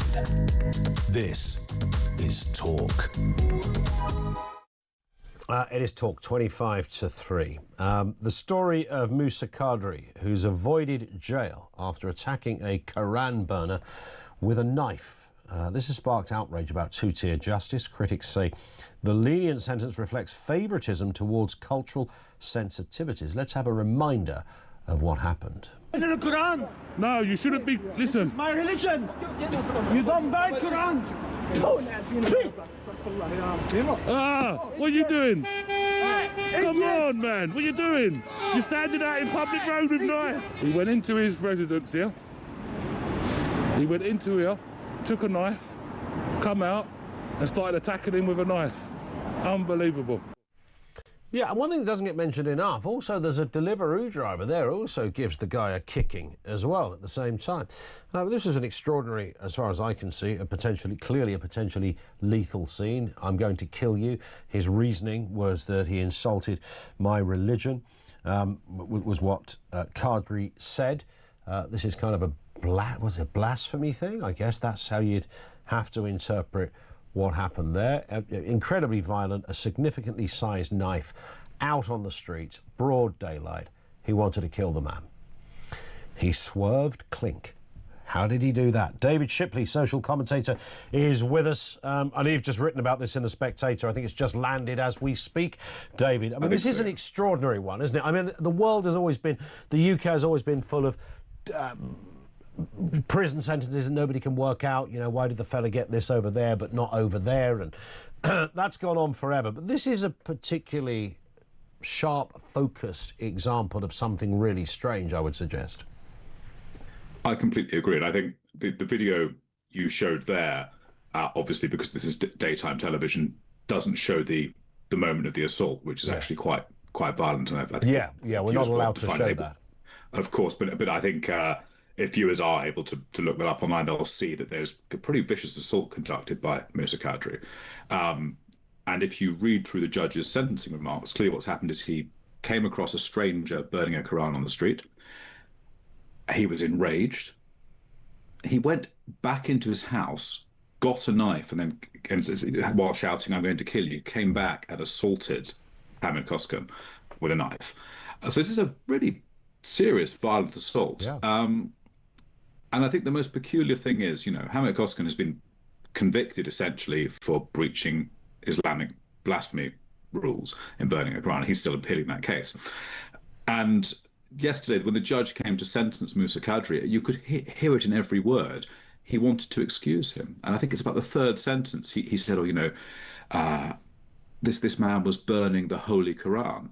And that was the whole framework of this, was that it was quite reasonable that Musa Qadri was angry, even like violently, even murderously angry, because the Holy Quran had been violated. This is English law essentially accepting the Islamic mode of blasphemy and the Islamic religious status of the Quran as though that should have weight in our law. And that is terrifying.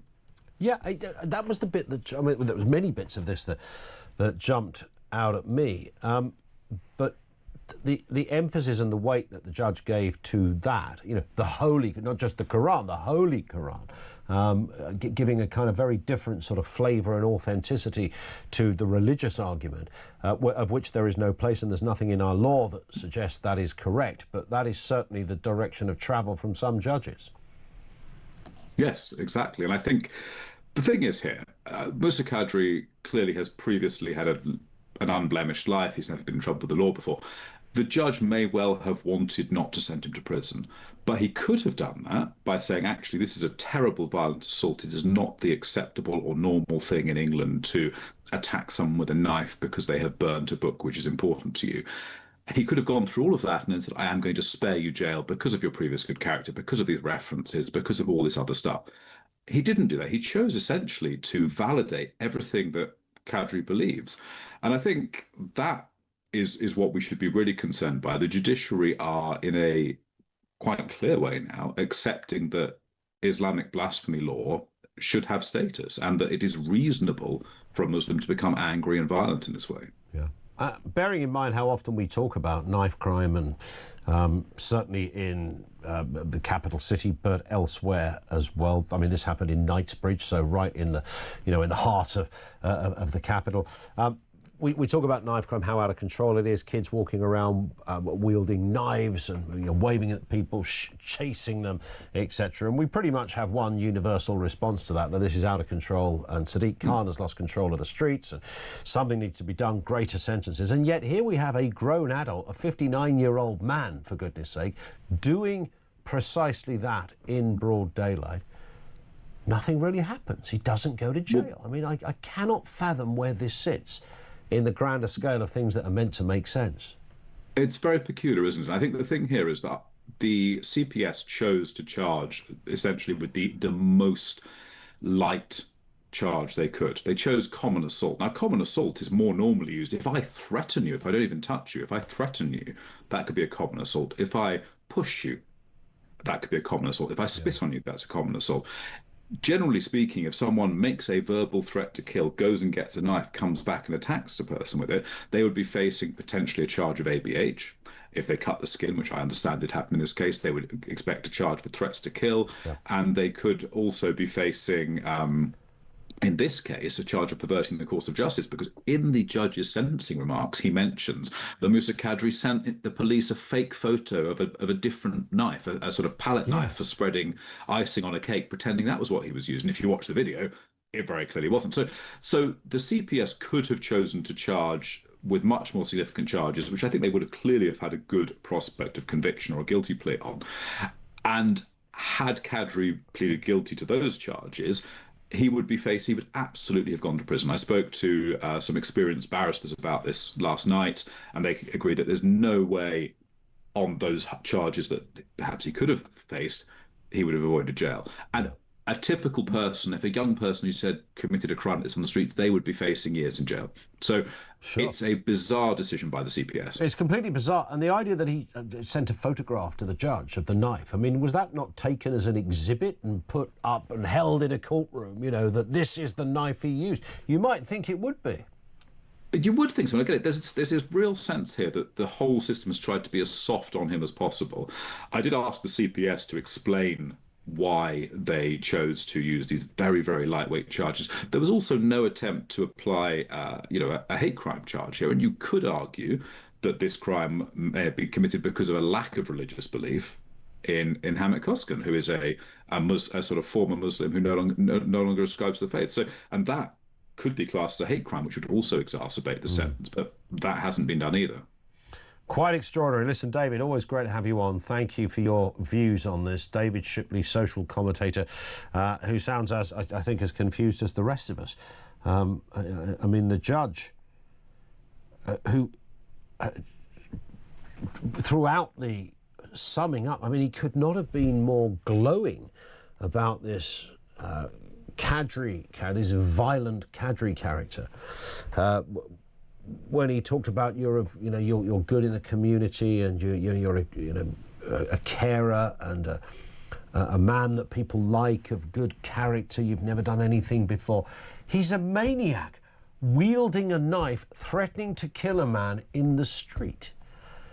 And then to refer to the Holy Quran, he refers to the judge in this. I'm sorry, is that meant to somehow mitigate the actions of Qadri with his knife-based proclivities, while shouting the words, "I'm going to kill you"? And his defence of all of this was that he'd had his religion insulted. Good. We should encourage kids at school to analyse and, if need be, lambast bits of religion you don't like. I mean, who cares if somebody had a pop at your religion, mate? I mean, seriously, who cares? Why is a judge rating that? Well, it's not good what you did, mate, but, I understand the guy was a bit inflammatory about your religion. Really? Would that stick if you applied it to anything else? Well, not good what you did, mate, with the knife, but, I understand the guy was a bit demeaning about your genes. You'd go, what? Really? He got a free ride because he felt insulted over his clothes, that would be bonkers. And this is bonkers too. 0344 499 1000. Grace is in Ealing. Grace, good afternoon to you. Good afternoon. Hi. Hi. I wonder if there are other things that could be destroyed or damaged that might lead other people to get very, very angry. But it's clearly not rational or acceptable behaviour in any shape or form. I mean, you talked about whether people of other religions could be offended by their beliefs being mocked in some way. And for me, what feels different is that though I believe that the Bible is holy, it's God's word, and you kind of say who cares if someone doesn't like it. I think it matters in the sense that I believe that God's existence and Jesus' resurrection are really important. But I really don't believe that someone damaging a copy of the Bible has any impact on whether or not it's true. The printed book itself is not magical somehow. It's a compilation of copies of important words on bits of paper. And so if other people don't like it, that's up to them. They've got every right to make their own decision about it. And if they damage a copy of it, it doesn't change. But doesn't that distinguish, sorry to interject, Grace, but doesn't that distinguish the difference between how Muslims see the Quran and Christians see the Bible? Because what you just said is absolutely correct, where I think any kind of symbolism in any form, hence those cartoons that we saw at Charlie Hebdo and other places, the Batley school teacher still in hiding, anything connected to the Quran, whether it's a photocopy or a wooden image in a mosque, whatever, it is all as sacred, it seems. Yeah, I mean, I came to conclude, though I know it sounds completely mad, but that there actually is good reasoning to believe that Jesus rose. Now, if someone else finds that funny, or they want to mock it, or they want to damage a copy of a Bible that talks about it, that won't change whether or not it's true. And ultimately, Jesus died, he was violently attacked, but we believe as Christians that he won victory, which is in contrast to the idea of going around being a warlord and taking territory as a certain other religious figure did do. It's actually that we believe that Jesus humbled himself, and yet he had a victory over our sin. So we don't need to go around fighting. We don't need to try and force people to agree with us, because each person decides for themselves. And if someone wants to laugh at us or damage a copy of the Bible, that won't change whether or not it's true. But I would add that we do know the vast majority of people who are connected to the Muslim faith would never in a million years behave like this, and I think that's important to keep in mind. But there is, as you said, a distinction, because we don't think that a printed book in itself has some kind of magical properties. What matters is the objective reality, and each person should look into what they think to be the objective reality, and decide for themselves. And that sounds like a fair point. Can't argue with that. Grace, thank you very much indeed. Appreciate that. Lots to get through here. 0344 499 1000. Voice of Doom, day 8, I think it might be. That's on its way. More calls from you. Loads of questions up and running. We started off with, is net zero finished? This is reference Donald Trump's pretty profound, slightly jaw-dropping moment at the United Nations. Never seen anyone do this. I mean, to many, it was riddled with hyperbole. We understand that. It's kind of how Trump rolls. He is the American president. It was, I thought, an incredibly powerful speech in so many different ways. Didn't agree with all of it, obviously. Who would? However, there were bits in there that, at the very least, are worthy of a bit of debate. And when the most powerful politician in the Western world stands up and calls the climate issue a con job believed by stupid people, and it's a green scam, I promise you that is a point of debate. Does it change anything? 0344 499 1000.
case of the man who violently attacked a protester who was burning a Quran, shouting F Islam outside the Turkish consulate in London to, the man who attacked him, who came out, this is Musa Kadri, he came running at him saying, I'm going to kill you, repeatedly slashed at him with a bread knife. If you're watching, we've got the footage of it right now. It's on camera. It's not like there's a query whether he did it or not. He then got him to the ground, carried on kicking him on the ground and trying to slash him.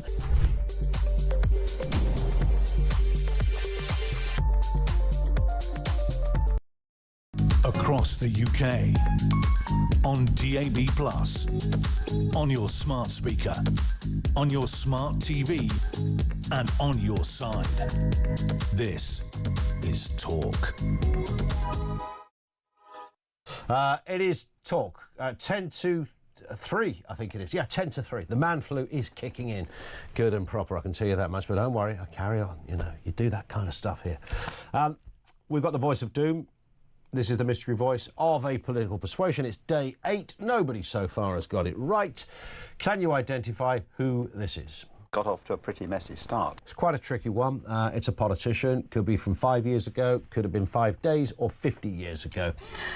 Who is this? Got off to a pretty messy start. It is a tricky one. I just sense sometimes that one could rumble forever without giving clues. Last time I gave a clue, which I thought was a bit cryptic, or the time before, and somebody got it, and Finn, our producer, has now banned clues because he said, no, you can't do that kind of malarkey. It's just people are just getting it. We had about 28 people instantly got it right. It wasn't even a big clue. So now I'm loath to give any clues at all. This is a clueless quiz. Who is this? Got off to a pretty messy start. 87222, don't phone, just message if you think you know. If we get a correct answer, we'll tell you after the news who it is. Let's get a voice note on what is happening around the world, including, of course, that issue of migration and care homes. This comes from John in Bradford. Hi, this is John in Bradford regarding care homes. I know people who've applied for many of these jobs, my son included, has applied for at least 80 of these jobs, and they just don't want to know. They put an article in there when they put the advert in. They say, oh, it must have at least 2 years experience. And how do you know that these people coming from abroad have this experience? They just don't want to employ local people. They want to bring people from abroad. And until the government turns around and says no, you must train these people to do these jobs, then the problem will never be solved. Bye. Thank you for that, John. And there is a fair point as well.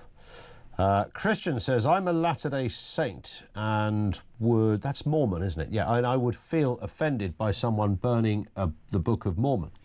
But that would give me no good reason to grab a knife and kill somebody for it. Brilliantly put, Christian. Thank you. And I think most people feel like that. If if somebody burnt a Bible, I would feel that's uncomfortable with that.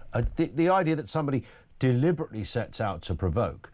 But that's my lookout, isn't it? That's up to me how I feel. That's not anybody else's. My feelings are not relevant to someone else in that sense, in any shape or form. And the idea that I would go out and grab a flipping kitchen knife, and I've got a crock of beauties on my kitchen top, I'll have to tell you. But if I did that, I've got a funny feeling I should probably go to jail while shouting, I'm going to kill you. It was not exactly ambiguous. Let's go to Ian down in London on this point. What have you got for us, Ian? Good afternoon. Good afternoon, Ian. Seems like just yesterday. Doesn't it just?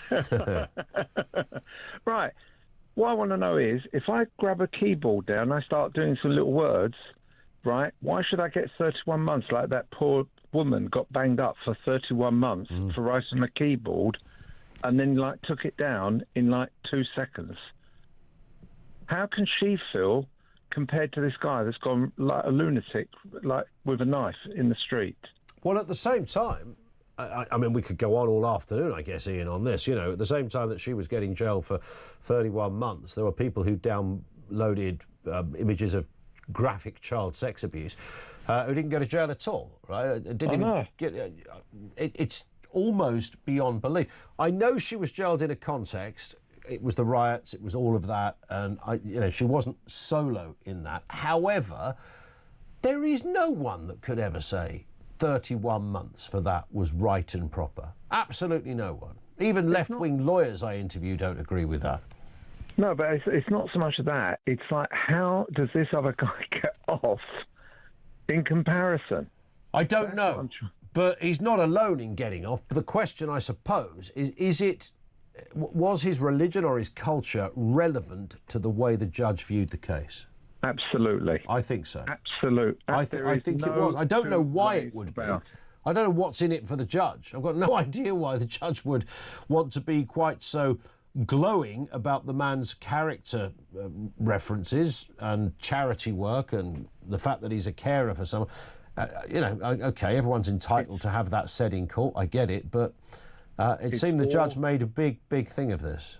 It's all to appease the Muslim community, the Islamic community. I'm sorry. I might be, if anybody knows about me, yes, I'm Jewish, but everything is based. I'm not doing it out of hatred for that. Anybody can have their own thing, and there's like people that are very, very good in all fields. But that was bang out of order, and the judge will just go away. He'll go out into his car, smug. Yeah, I did the right thing. Why would he do? The bit that I can never get my head around in is why would he do that? What was, when you become a High Court judge, you leave your politics and you're no longer a defence barrister or a prosecuting barrister. You've moved to the position of the judge, so you are non-partisan in that respect. Now, you can't remove the human instinct from everyone, but in the same way that a surgeon doesn't look at someone and say, "Oh, he's a Jew. I'm a Muslim, so therefore I'm not going to operate him on, or I'm going to sew him up differently."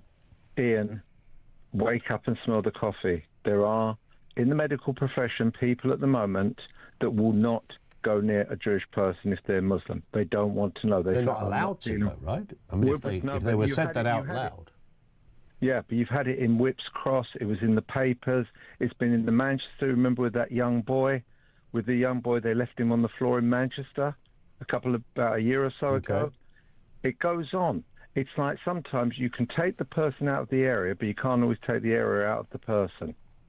Does that make sense? Yeah, it does. But, when a judge... I mean, look, I'm only throwing this out there. I know. But it's distressing that a judge whose whole thing is that, it doesn't matter who you are. They could judge the case from behind a screen because they are going by the letter of the law. I've sat in court cases in the press gallery and listened to a good, skilled judge is just the most impressive figure you can ever see in action. They're incredible. Yeah. They literally know the law backwards. You'd hope so. They're well across the case, even when people think they're half asleep. They're not. They are on it, and part of their whole thing, the entire purpose, is that they don't care your gender, your sexuality, your religion, your age, your political views. They just care about the law and whether you broke it. But can I just say one last thing? Yeah. That quite simply, you can imagine, I haven't seen what's come out since, it's the same old story. The next day, the government say, no, the judge was wrong, he shouldn't have done this, blah, blah, blah. Yeah. If the government really think all these cases where it comes out, and they always do it the following day, well, do yourselves a favour, say, right, this is the law from now on, you judge it on what the crime was. Yeah. If a guy's attacking somebody in the street with a knife, you've got to take it on that. It's almost as simple as that. Listen, Ian, the news is hot upon us. Thank you. It's a great call. Some really powerful stuff there. This is the Voice of Doom. Got off to a pretty messy start. Who's that then? If you think you know, we'll tell you after the news at 3.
across the UK, on DAB+, on your smart speaker, on your smart TV, and on your side.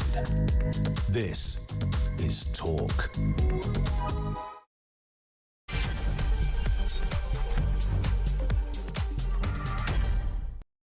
And good afternoon. Yes, welcome back. It is the home of common sense. We are, of course, talking about Donald Trump, that huge speech at the United Nations yesterday, slamming Keir Starmer's net zero strategy, calling wind turbines ugly monsters, so ugly. And the UK's shift from fossil fuels to what he called suicidal energy policies. He demanded more North Sea oil drilling, accusing Starmer of ignoring Britain's untapped resources while pushing costly renewable goals. And on the back of that, we're asking the question, is net zero finished? You know, when Trump, whether it's him or anyone else, he's the American president. When he says something like that, does that make a big difference? What does it mean to the bigger initiative and the wider debate? He also blasted European immigration at the UN, warning open borders are destroying economies and cultures. We'll continue to take your calls on both of those issues, 0344 499 1000. And this, parking officers are rapidly increasing, with numbers potentially surpassing UK soldiers.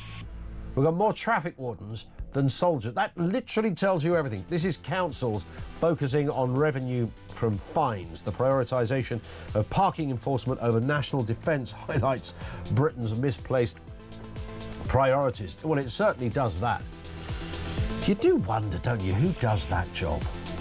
Even if somebody is parked in an iffy way. I get it, you know, you can't just all park wherever you like, but you still have to go, who does that job? They were out enforcing my local car park. There were three of them. I stood no chance. In the end, I had to buy a ticket. That's how bad it got. 0344 499 1000.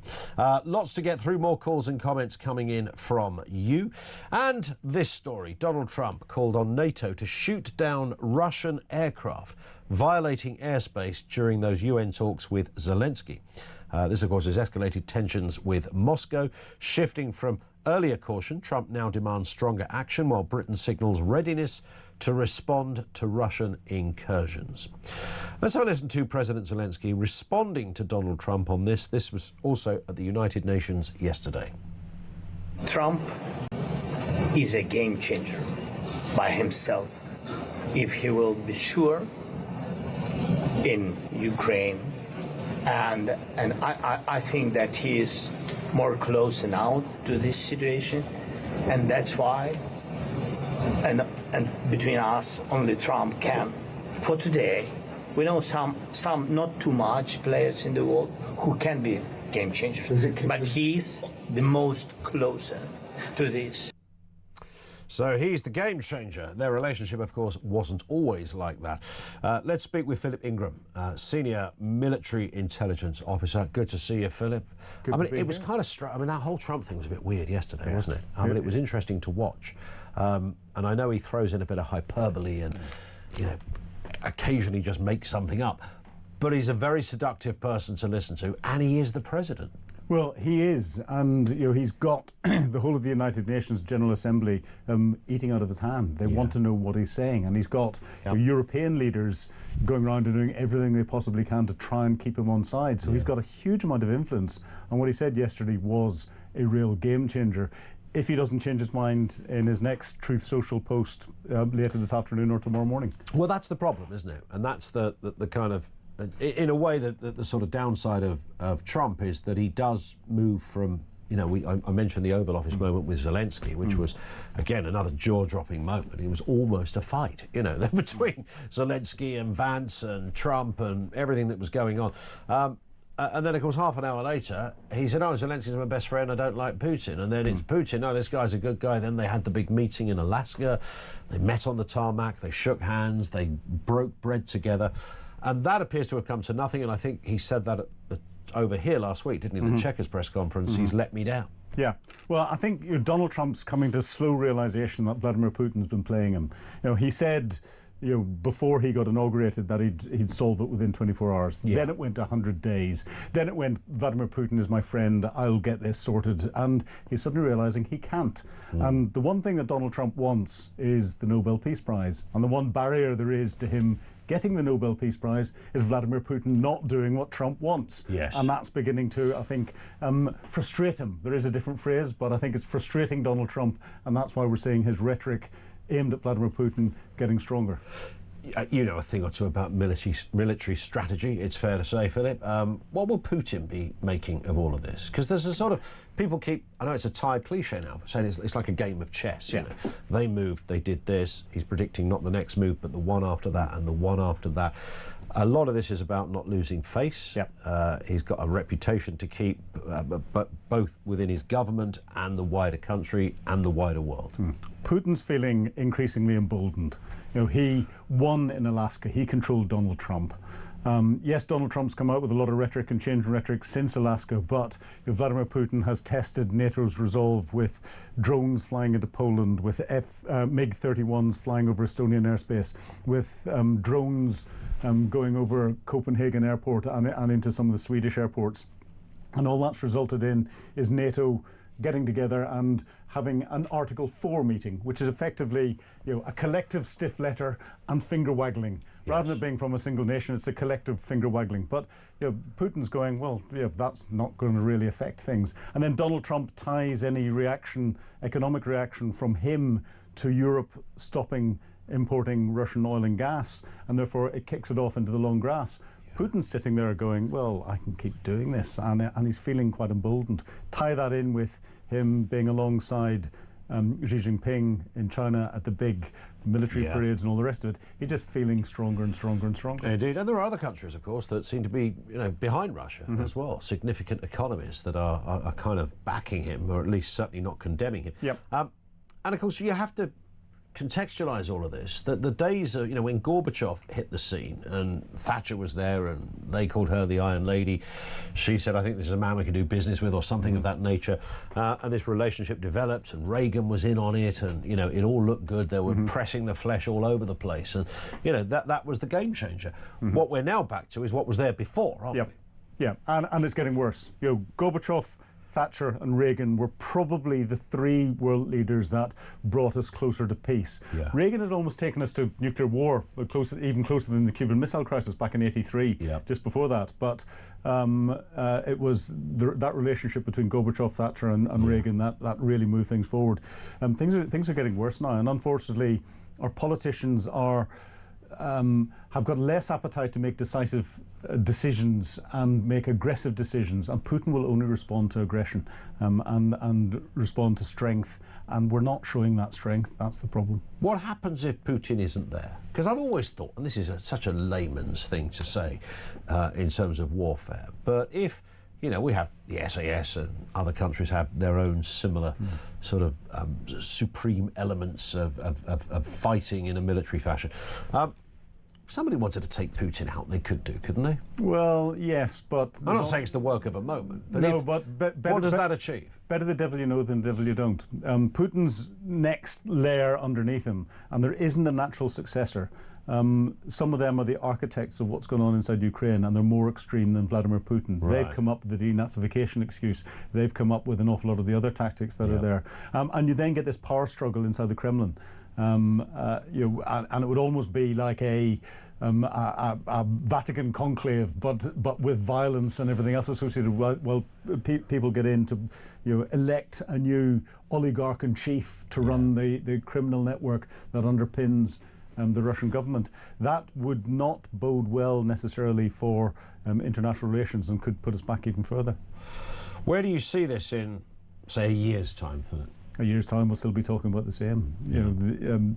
With any luck, the Ukrainians will have had much greater success in impacting the Russian economy. The Russian people will start to be getting more anxious as to the impact it's having on them. But Vladimir Putin will remain isolated and still think that he can win. He can't. On that point, we will watch with interest. Philip, thank you. Always good to see you. Philip Ingram, former senior military intelligence officer, and of course on the team sheet here as well at Talk. Thank you to him. Back to comments from you as well. This one comes from Paul in Margate. Back to the knife attacker story we've been talking about. So the knife attacker receives a suspended sentence and Lucy Connolly gets 2 years and 9 months for a tweet. Even God can't help us now.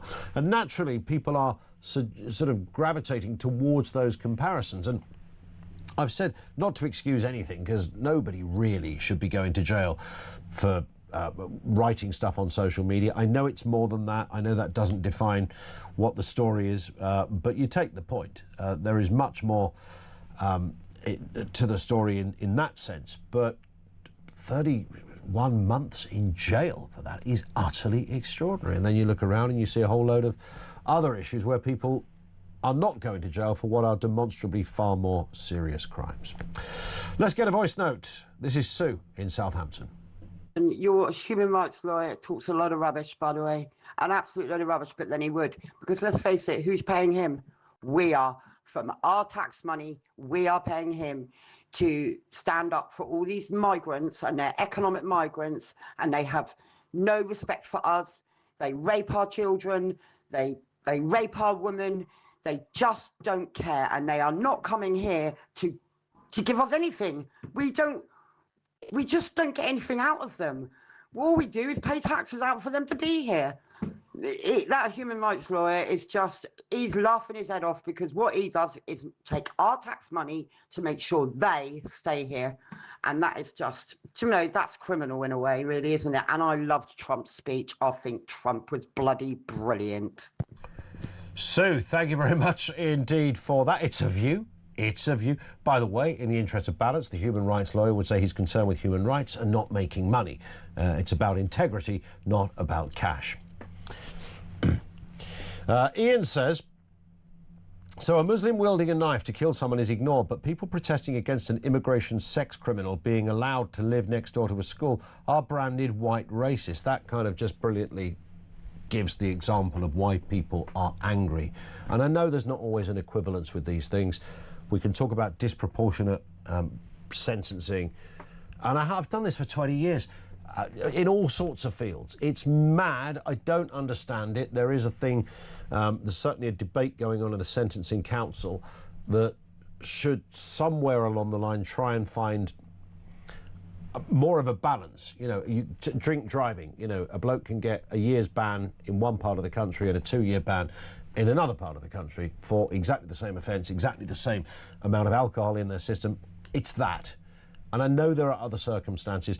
However, when it comes to areas that we're in now, there are reasonable and intelligent sensitivities that need to be addressed, and they're not being. So we're seeing crazy cases like Knife Boy yesterday not going to jail, despite standing in the street in Knightsbridge saying, "I'm going to kill you," while wielding an 8-inch knife. This was not a pretty sight. Back to your calls. Mike's in Uxbridge. Mike, what have you got for us? Good afternoon. Hi, Ian. I was listening to your conversation with a certain Mr. Khan earlier, and in fact I was quite impressed by what Mike was saying to you shortly afterwards. I worked as an immigration officer stamping passports at Heathrow. Okay. My record in one day was 3 West African care workers, 3 spouses, and 13 children. So for 3 jobs, you had 3 spouses. Well, I tell you what, listen, we've just lost your line, Mike. Stay there. We'll get you back on a better line so we can hear what you've got to say. Mark's in Lincolnshire. Mark, what have you got for us? Hi there, Ian, mate. Hiya, Mark. Hi there, mate. Yeah, a few things, really. I'll try and get through them as quick as I can for you, Ian. Basically, obviously, the human rights lawyer is out of order. He's way off the mark with this stuff. I mean, saying that, he's like you said a minute ago, he's coming from a very human rights perspective, and I can kind of appreciate that to a level. However, my position on this is the fact that it's always assumed there's some kind of a given thing, that somebody has a human right to be in this country if they choose to, because their country happens to be crap, basically. Yeah. You know, and that's not how it works. It's not how the world works. No, but that's how it started to work, isn't it? Yeah, that's how they're trying to make it work. But the people are repeatedly saying over and over again, Ian, they don't want this. They've had enough of this. You know, and I was just saying to your producer quickly there, or whoever answered the phone there, you know, I can remember back in, I'm sure you can as well, Ian, back in the 80s and the 90s, a little bit of the 70s, because I was born mid-70s. But I remember that period of time. If you needed the hospital, you could get a hospital bed. If you needed doctors, you could get doctors. I mean, for goodness sake, I remember as a kid, if I was poorly on a Sunday afternoon, the doctor would come out within an hour. Yeah, fella used to come around with a big bag in his hand and make you better with his stethoscope of joy. Yeah, absolutely. We all remember this stuff, Ian. And the only correlating factor that we all have and we all know to be true is Blair came in, immigration ramped up over and over. Every year it got higher and higher and higher, and now nothing works. The reason nothing works is there's too many damn people in the country. So we just have an overload. We have an overload, and that is the short answer. The absolute truth of it, yes. And I want to quickly touch on the other subject as well. This guy, I'm forgetting his name now, I remembered it earlier as well. You know, the Hamid Koskan one? Yes. He was the guy that burnt the Quran. He had the other guy. He was the guy that burnt the Quran, and the guy that threatened him with a knife was called, and I had it as well a second ago. Anyway, carry on, I'll come back to it. But him, what we seem to be living in this country at the moment, especially where it concerns Muslims and Islam, is we're living in a society where we're expected, we're essentially forced to tolerate the intolerable, you know, or to tolerate the intolerant, more to the point. Because, and we've had a discussion on this before, Ian. Yep. You know, we have a situation in this country where we've allowed a ideology into the country, and you can't get away from it. You know, I don't like it any more than you do or anybody else does. But the reality is Muslims are following Islam. Okay? Now, this is an ideology where even if you try to leave that ideology, should you want to leave it, you're leaving your family, your friends, your community, and quite possibly your own life by leaving it. It seems to me, everything I've looked at with it, and, you know, looking at the Quran as well, it's a whole ideology that bases itself entirely on fear. It bases itself on fear for the non-believer, because they're the ones that are going to be persecuted under it. And it's also based on fear for the people that are actually in the religion. And I'm convinced to this day, if it wasn't for that element of it, it would not really exist as a particularly big ideology anymore, because people would have left it because of all the other stuff in it. I think what distinguishes to a degree, and Judaism is a little bit more similar, but not Christianity, is that Islam has a kind of, there's a cultural underpinning to it. It's not about you just go to the mosque once a week and do your bit and prayers and then come home and then you go back again. You know, it's an entire lifestyle and a belief system that you're living your life by. And I have no doubt, by the way, and it is always worth saying, just when people tune in and catch the back leg of something that's been said, I have no truck in understanding the average person, by the average Muslim in this country, by a whopping majority, would have nothing but condemnation for the man with the knife. I don't think anybody's going to go, oh, that was good what he did. But unfortunately, well, they won't come out and say it, will they? Yeah, well, you have too many voices out there that would agree with him as well, would agree with the man with the knife. The problem is, Ian, the ones that are not agreeing with him, for some unknown reason, which is exactly what I've just been talking about, Ian, they will not come out and speak against it. That's the problem, because this is my entire argument here with Islam. Yeah, it's an ideology, like you were saying there. It's about a cultural thing. It's not really a religion. It's an entire way of life. That's what Islam really is. It's about submitting to Allah. It's about allowing Islam to control every aspect of your life, because it's the reason that they don't come out and speak about grooming gangs, the reason they don't come out and speak about, you know, like that attack on Koskan and all these kind of instances that I'm quite sure, you know, majority of them probably do want to say something, but they can't, because when they do, they're castigated by their own culture, by their own community. They're outcasts all of a sudden, because how dare you say anything against the Prophet? Because every time to them, and how they see it when we have a go at it, it's an insult to the Prophet Muhammad. And the Prophet Muhammad is a perfect human. He's a perfect man. He's a perfect way of life. Well, that's like all prophets. I mean, it'd be a bit weird if they didn't view a prophet as the perfect kind of epitome of all things that are right, good, and proclaiming the directive of how to live, etc. Listen, Mark, I hear you. Thank you for that. I've got to move just to get more comments on. I will talk to Mike in Uxbridge again in just a second. Don't go away, Mike. 0344 499 1000.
We've sent 3 back in an exchange scheme with France after 31,000 have arrived just this year, and that's just the ones we know about on the boats. Doesn't include the people on lorries or all the people who've overstayed their visas. He's right, isn't he? I'm not sure he is. Which bit's wrong? Well, he's quite unpopular in America on immigration. No, he's not. His immigration policies are wildly popular. No, they're not. The most recent polling, this is out this week, he is -11 on immigration.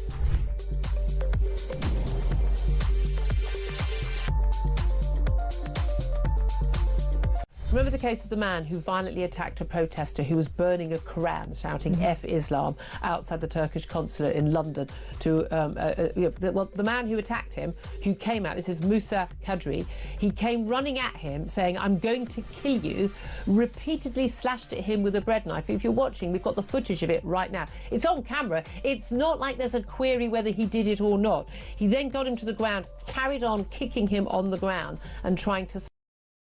Across the UK, on DAB+, on your smart speaker, on your smart TV, and on your side. This is Talk. We didn't do the Voice of Doom payoff, did we? We didn't mention the Voice of Doom before the news, of course. I think it was day 8 we're on of this mystery voice, which sounded like this. Got off to a pretty messy start. We had some guesses, but have we got a right answer? These are some of the guesses. What have we got? Peter Lilly, no. Jeffrey Archer, no. John Smith, it is not. Tom Tugendhat, no. Keir Starmer, it is not. Clive Lewis, no. Matt Hancock, David Icke, no. Tony Blair, Peter Mandelson, Kamala Harris, yes, it is Kamala Harris. Let's hear it again. Got off to a pretty messy start. That's Harris all over, right? She always used to say that, didn't she? No, it's not Kamala Harris. We haven't got a right answer, which means it's back tomorrow for day 9. This one comes from Trev in Harrow. He says, afternoon, Ian. I'm really shocked about this knife-wielding case in London. The man who charged even said, I'm going to kill you. Why isn't this automatically an attempted murder charge? I don't get it. If ever we need an example of two-tier justice, this is an example to be held up. I can only think, and that was my first thought, well, that's surely attempted murder, isn't it? I'm going to run around and chase you with a knife.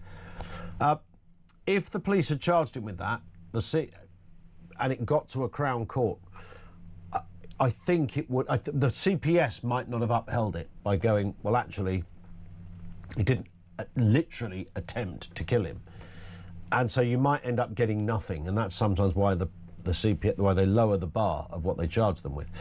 But nonetheless, I completely agree with what Trevor says there. That was my instinct. Yeah, it's a murder charge, right? Attempted murder charge. Mike's in Uxbridge. How you doing, Mike?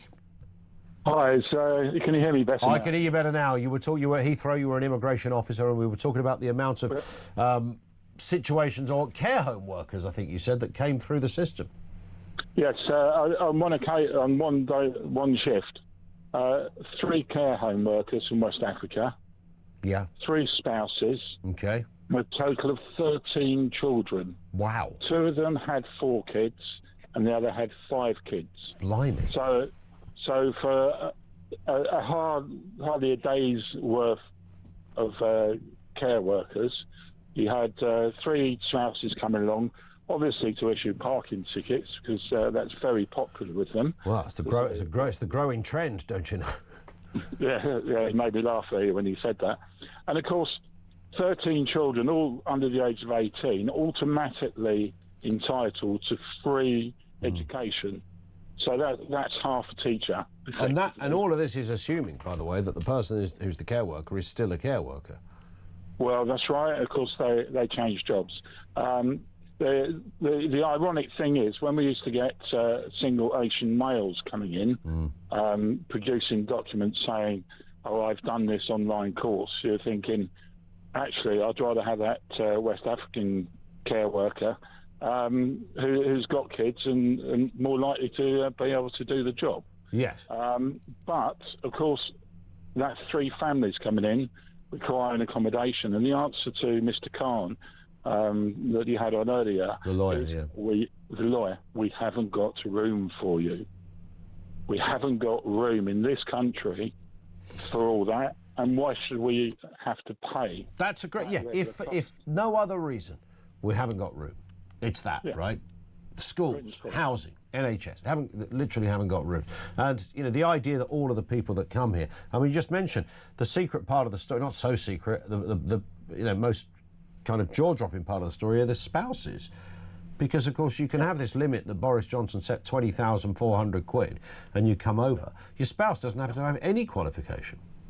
That's right, and that's why they issue tickets and do stuff like that. Yeah. Obviously, that changed in the later months of the Conservative government and changed the rules. But it doesn't get away from the fact that we have a large number of unemployed people. And as somebody said earlier, they can't get the jobs. Now, I've seen a thing recently where nurses out of college, out of university, can't get jobs as nurses because they haven't got 6 months' experience. Yeah. So those from overseas. You can't make this stuff up. Listen, Mike, I've got to move just to get more voices on. Don't go away. Thank you. It's a great call, illuminating the life of an immigration officer. I can only imagine how many times a day, let alone a week, you saw those kind of stories coming through. We'll talk to Tony in Lancashire shortly. We are going to talk parking tickets as well. More parking wardens than soldiers in this guy. Is somebody kidding? Find out more coming next on Talk.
across the UK, on DAB+, on your smart speaker, on your smart TV, and on your side. This is Talk. To your calls, comments, messages. We've got voice notes, we've got loads here. But I also want to talk about this. Parking officers are on the rise, potentially outnumbering UK soldiers. I mean, that's your headline right there, isn't it? There's more parking wardens than soldiers. Man alive. Councils, of course, prioritising revenue from fines. Critics question the focus on enforcement over national needs, while Rachel Reeves, in a separate story, faces calls for a pay-per-mile tax to replace lost fuel duties. Of course, this has come around because of electric cars. And that was always coming around the tracks, wasn't it? You get rid of all of that vehicle excise duty. Where does that money come from? Well, you might have the answer. Let's speak with Steve Berry, motoring journalist, former Top Gear presenter, big friend of the show as well. Steve, good afternoon to you. Good afternoon to you, Ian. When was the last time you got ticketed, Steve? A while back. Yeah. I have got wise to their tricks. I tend to not go into the city centre of Manchester. Yep. Unfortunately, I live in one of the less salubrious postcodes, and I say unfortunately for all kinds of reasons, but fortunately, they don't come to my part of town, mate. Hey. If you come to a city like Manchester, you'll see that the city centre is parking policed like a military operation. Yeah. If you stay 1 minute over, there's somebody stood next to your car. However, as you get out to the gentrified bits of Manchester, you are more likely to see John Lennon and Jimi Hendrix on a tandem than you are. You can go to Cheetahville, mate, which is about 1.5 miles from the city centre. You can see not double parking, triple parking. Cars parked 3 abreast on double yellow lines. Wow. One on the double yellow line, one next to it, and one on the pavement. But you know what you won't see? Anybody getting a ticket. And I don't blame those traffic wardens, because I wouldn't go down that part of town putting tickets on people's cars. Because you know what had happened? Something bad. Something bad, yeah. That you would get a slap and probably more from somebody. We've got two-tier policing. We've got two-tier parking. We've got parts of town where you can't get away with anything. On other parts of town where you can literally abandon your car in the middle of the road and nobody's going to put a ticket on it. Yeah. I had this today. You know when you kind of toy with the idea, look, I know I shouldn't park there, do I take the risk? Because if I take the risk, I'm going to get well, they always say it's £100 fine, but it's 50 quid. I don't want to pay a £50 fine. But I was late and everything was against me. The trains were up the chute and I thought, do I park there or there? We all go through that debate. But of course, what I suppose is the big threat, Steve, that hangs over us all, the enormous fees that you have to, and you get fined more for parking your car on the wrong coloured paint than you would if you smacked somebody in the face. Yeah, but the other thing we've got in Manchester, which I'm sure we've got in other parts of the country, but it's very apparent here because there's a big contrast between the footballists who are all on £1 million a week coming in and Kermit the Frog green or, purple people into purple Lamborghinis. They just rock up in the centre of the city, park where the hell they like, because, and I'm sure you're aware of this, the football clubs deal with all of their parking maladies. Not only do they not need to worry about paying the 40 quid because they earn that, they earn way more than that in the time it takes me and you to have this conversation. Yeah. But you don't even have to deal with paying the ticket. The club, you'll see it. People who come into Manchester will notice it. They'll say, why is that Puce Lamborghini parked on the pavement there and it's got parking ticket on it? They don't care. They just rock up outside these restaurants that pop up in the city and last about 6 months before they go bust. They park it right outside. They get a parking ticket. They don't care. So not only we've got policing, we've got two-tier parking. Yeah. That's a very good point. And when you look at the fact that there's 147,000 army personnel, which makes up 50% in total, and councils are in line to have collectively increase that number to have more traffic wardens than soldiers. That's quite a fairly breathtaking figure, Steve. But you know what I'm going to do, mate? I'm going to say I can see the other side of the argument, because I can. Because I used to operate out of an office virtually in the city centre of Manchester, just off Deansgate, the main drag. I know it. It's best known to themselves. The council allowed the parking regulations to lapse because, of course, they have to reply, they have to renew the parking restrictions, modify them, they have to go through a process. Somebody worked out that that had happened. How long would you guess it was, mate, before utter chaos descended on that part of Manchester? Go on. 2 days. Wow. I watched it all happen through my office window. Word got around because of the internet. Oh, yeah, the parking restrictions on that Chapel Street and Bridge Street and all that, they've lapsed. You can just park there.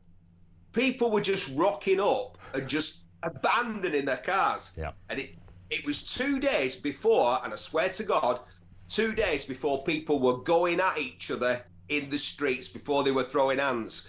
So unless you regulate parking, chaos descends. I'll never forget going to Naples and seeing a traffic warden pull a gun on somebody. What? I swear to God that happened. Naples is a pretty exceptional place, but it was a woman, a female traffic warden, and this argument got so crazy. She pulled a gun, and I thought, I've seen everything now. Traffic warden pulled a gun on somebody.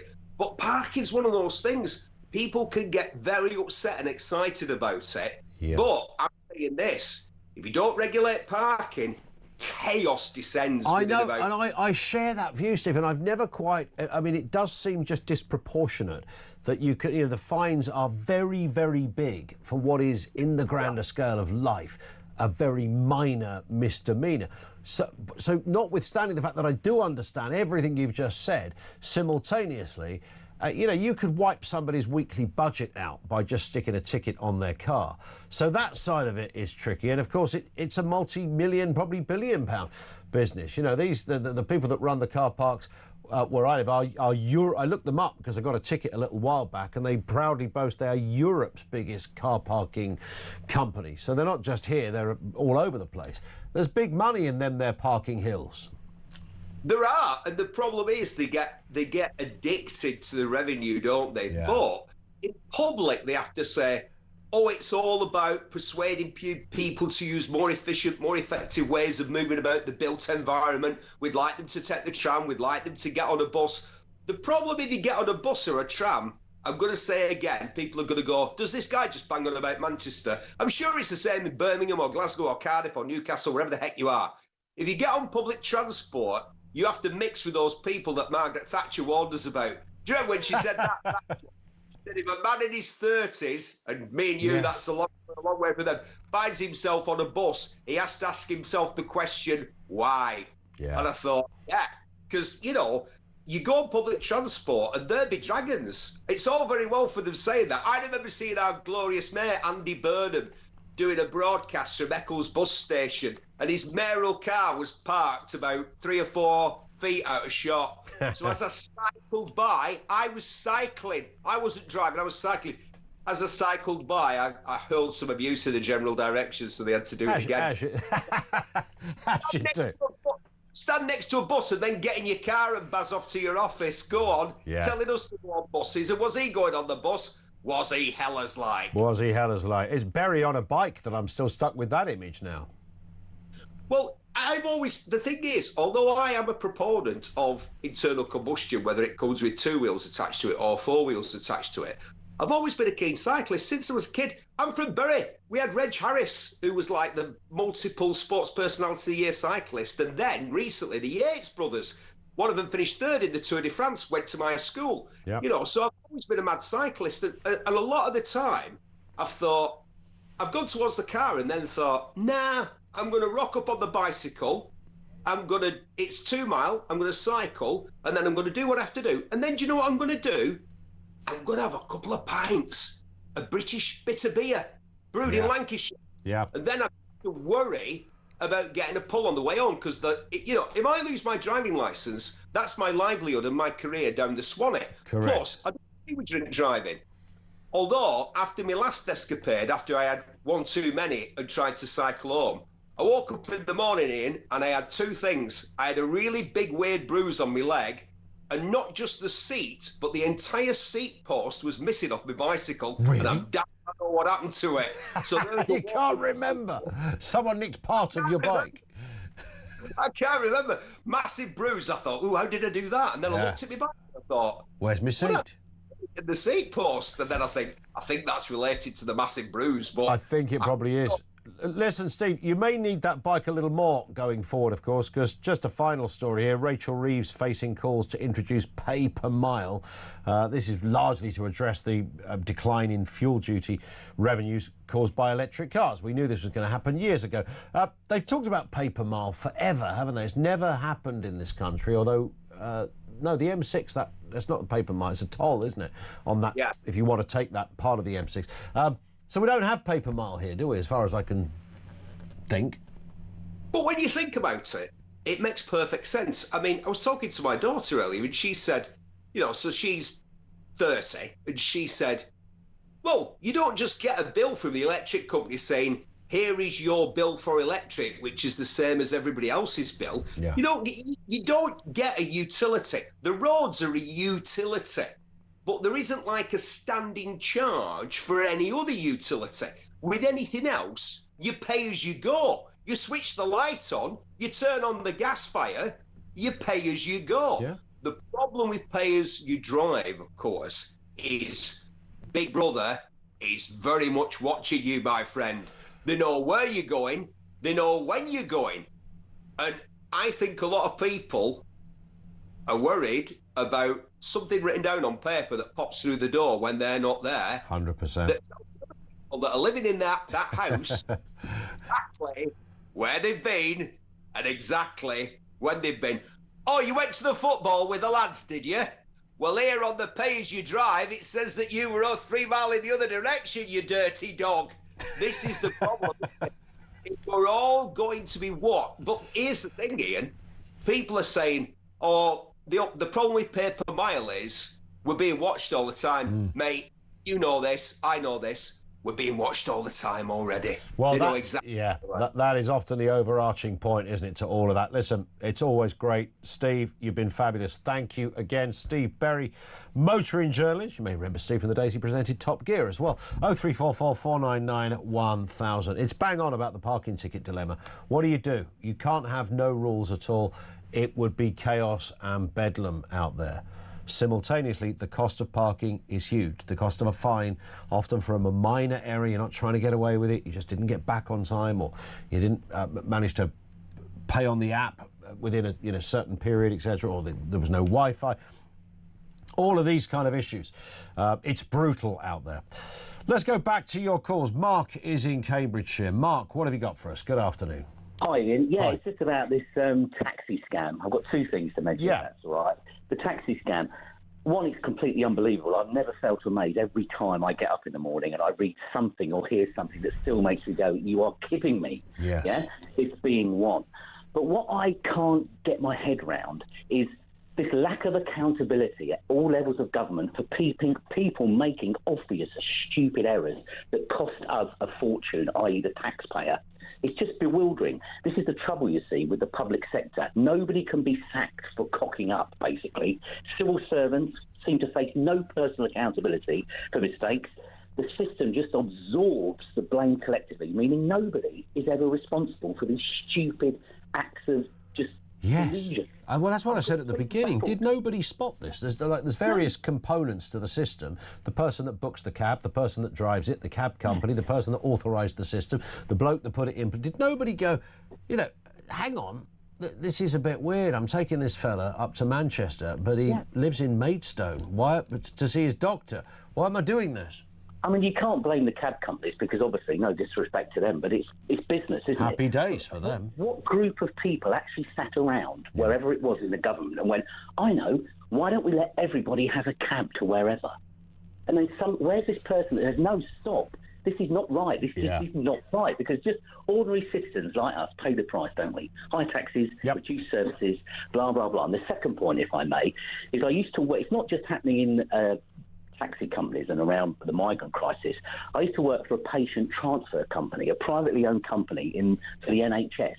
So what would happen is we'd be waiting at our little depot and we'd get a phone call, go to a hospital, 2 of us in an ambulance, not a real blues and twos, but one that could.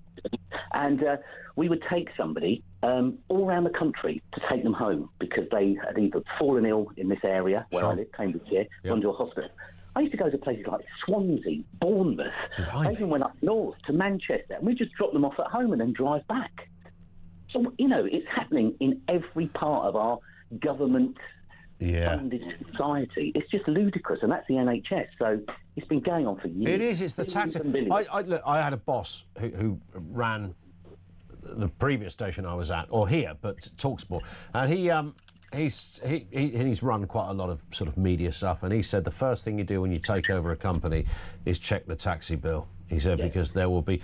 There was a period this is the commercial world. It doesn't matter. No one else is paying for it. But I had about 3 months when I was getting a taxi from Ashford in Kent to London, and that was probably at the time about 70, 80 quid each way. You're not going to say no, are you? But that's it was amazingly convenient. And of course, you knew somebody was going to rumble in at some point. There used to be people when I started in this industry who were entitled to a taxi home. But what they would do, Mark, is they would say to the taxi driver, but I'm going for a drink with my mates first. And the taxi driver was on the meter who'd stay outside for the entire evening.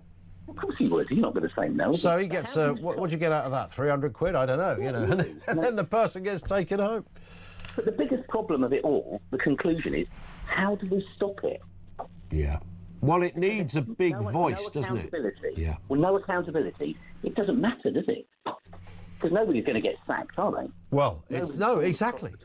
Yeah, just stop it. But somebody should be able to stop it, but they can't for whatever reason. Mark, I've got to move. Thank you. You've been fabulous. Mark in Cambridgeshire. It's another great call on the cab thing. That was bizarrely, that was uncovered by the BBC, that story of the cab. You wouldn't think they would go there. But they did, somehow. More from you on the way, 0344 499 1000. This is Talk.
We've sent 3 back in an exchange scheme with France. After 31,000 have arrived just this year, and that's just the ones we know about on the boats. Doesn't include the people on lorries or all the people who've overstayed their visas.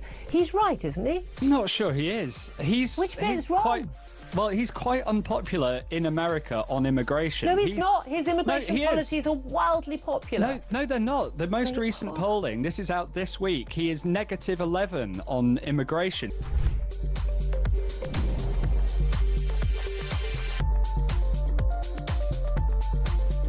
Remember the case of the man who violently attacked a protester who was burning a Quran, shouting F Islam outside the Turkish consulate in London to, the man who attacked him, who came out, this is Musa Kadri, he came running at him saying, I'm going to kill you, repeatedly slashed at him with a bread knife. If you're watching, we've got the footage of it right now. It's on camera. It's not like there's a query whether he did it or not. He then got him to the ground, carried on kicking him on the ground and trying to... Across the UK, on DAB+, on your smart speaker, on your smart TV, and on your side. This is Talk. It's from Terence, who says, we already have pay per mile. The more miles you drive, the more fuel you use, hence the more duty and VAT. Yes, you do, in that respect, don't you? There's no doubt about it. Another one, I already pay per mile. It's called fuel duty. I pay for fuel I use, and hence the miles that I travel. One from Johnny, pay per mile. I live 1.5 miles from a little shop, 2 miles from a garage, and 5 miles from a supermarket. Superb. And Wendy in Clackmannanshire says, great show. I'm in my town. We have 0 parking attendants. The amount of illegal parking is beyond a joke, and dangerous too. So we desperately need them. I've complained to the council and the police numerous times. Nothing is done, honestly. They would seriously boost their income. It's fun. I'm sure there are little quirks around that. You know, every now and again there is a... You discover places, little gems, where there are free parking spots in really delicious areas. There used to be a place, used to be a road, I'm not even going to say where it is, just right in the middle of the West End of London, where, in fact, there's 2 I can think of, where you could nab a free spot. There was a couple of them. And then there was a place, St Martin's Lane, I'll say it anyway. I don't know if that's still the case, probably not. This is not that long ago. And then another place just off the Strand, just round the back of the Strand, can't remember the name of the road, just round the back near Charing Cross Station, name escapes me. Anyway, we're down there. You could park after 6:30 or something. Again, they might have tightened this stuff up. Let's go to Alison in Yorkshire. Alison, how are you doing? I'm fine, thank you. How are you? I'm good, thanks. Talk to me about taxes. Well, I was surprised to hear on Mike's programme this morning that taxis were being used to take people from a hotel with a migrant in it to another, back to the hotel they'd originally been in, so they could see the same doctor that had seen them previously. Well, I can't see the same doctor twice. You know, I ring up the surgery for an appointment. I have to see whoever's available on the day. I can't choose who I see. And so I couldn't tell you the last time I saw 2 doctors in a row. Wow. So why are we worried about them having continuation of care? Well, that occurred to me oddly when I read the story. I thought, well, what's the... You know, a lot of people wait for a doctor for a long time. And it's not good for anyone, I understand that. But it does seem extraordinary that if you said I can't see a doctor, someone, well, don't worry, Alison, we'll take you to Cleethorpes. Absolutely. Well, but they're taking people back to the hotels they were originally from so they could see the same doctor again, and it makes no sense to me. Yes, that's just madness. That is just madness. There it is, Alison. Thank you very much indeed for that. I want to get a final word in from Tony in Lancashire on the Quran knife incident. Tony, what have you got for us? Yeah, I was thinking about what the judge said. I was thinking what the judge has said about this guy he's a smashing fella and he's a stand-up member of the community. I know a lot of stand-up members of our community, and if you were to upset them or say something they disagreed with, they wouldn't even raise the voice or swear at you. They would have a debate with you and talk about it. This guy's go-to is grab a knife and kill you. Yes, and he even said it. It's not like he said in his defence, oh, I wasn't going to kill him. He actually said he was going to kill him. Absolutely, and this is his go-to, and this is, if you ever needed any reason why undocumented illegal migrants shouldn't be allowed to roam the streets because they are predominantly Muslim, correct me if I'm wrong. Go on. Why should you let these people that are capable, if you upset them, they don't want to just shout at you or fight with you. They won't actually kill you. I mean, this guy was sort of essentially, no, not sort of, he was essentially saying, in the name of his faith, in the name of his religion, he almost has a duty to protect his religion. This is blasphemy, and it's bonkers, and it's dangerous, and it has no place in this country. Tony, we hit the clock, thank you. Ed Davey? Oh, Ed's a bit bonkers, isn't he? A bit? I mean, he clown. might be. Is he harmless, Ed Davey? Is he just bonkers? There you go. Lovely to be here. I'm rather excited about it's cold today. in here, by the way. Why is it cold? Because the heating's down. Why is it down? Because the energy price has just gone up. Oh, right, OK. Yeah. By the way, just for everybody listening in the other control room, listen. You can all get a taxi home tonight. The British taxpayer's going to pay for it. Don't you worry. Yeah, sorted. What the hell is going on? I sit on Plank of the Week, as I've just done, and increasingly I just want to... I'm turning into my dad. My asylum seekers ferried hundreds of miles to see a doctor or go to a mosque or whatever, and we'll pay for it. It's 800 quid, but don't you worry about it. It's fine. And no one's questioned it. No. No one. People leaving this country who have been deported as criminals with £2,000 on a credit card. Just go spend your money. Giving it out on the plane. There's your credit. They're prepaid. And today I found out that Comic Relief gave £400 to this, £400,000 to this organisation that advises migrants the best way to stay in England. Wow. Is that what Lenny Henry had in mind? Well, I've no idea. Is that what Richard Mark Curtis Wogan on was Plank of the thinking? Week, how would Terry, your deceased father, have felt? And he went, don't be an idiot. He worked on Children in Need, Comic Relief. Which was slightly embarrassing. I was just thinking that. Your producer, Finn, just said, who's the most famous person in your phone book? And I said, why? He said, because if I was asked, and it would be you, he said about me, which is a bit sad. Who is the most famous person in your phone book? That's a good point. I'm trying to think possibly maybe Alan Sugar. Alan Sugar, that's good. Yeah, could be. That's intelligent. I've only got Simon Cowell. Had Hugh Grant for a while. See, now that's interesting. Do you know why he was arrested down that back alley in LA? Grant? Yeah, do you know how the police saw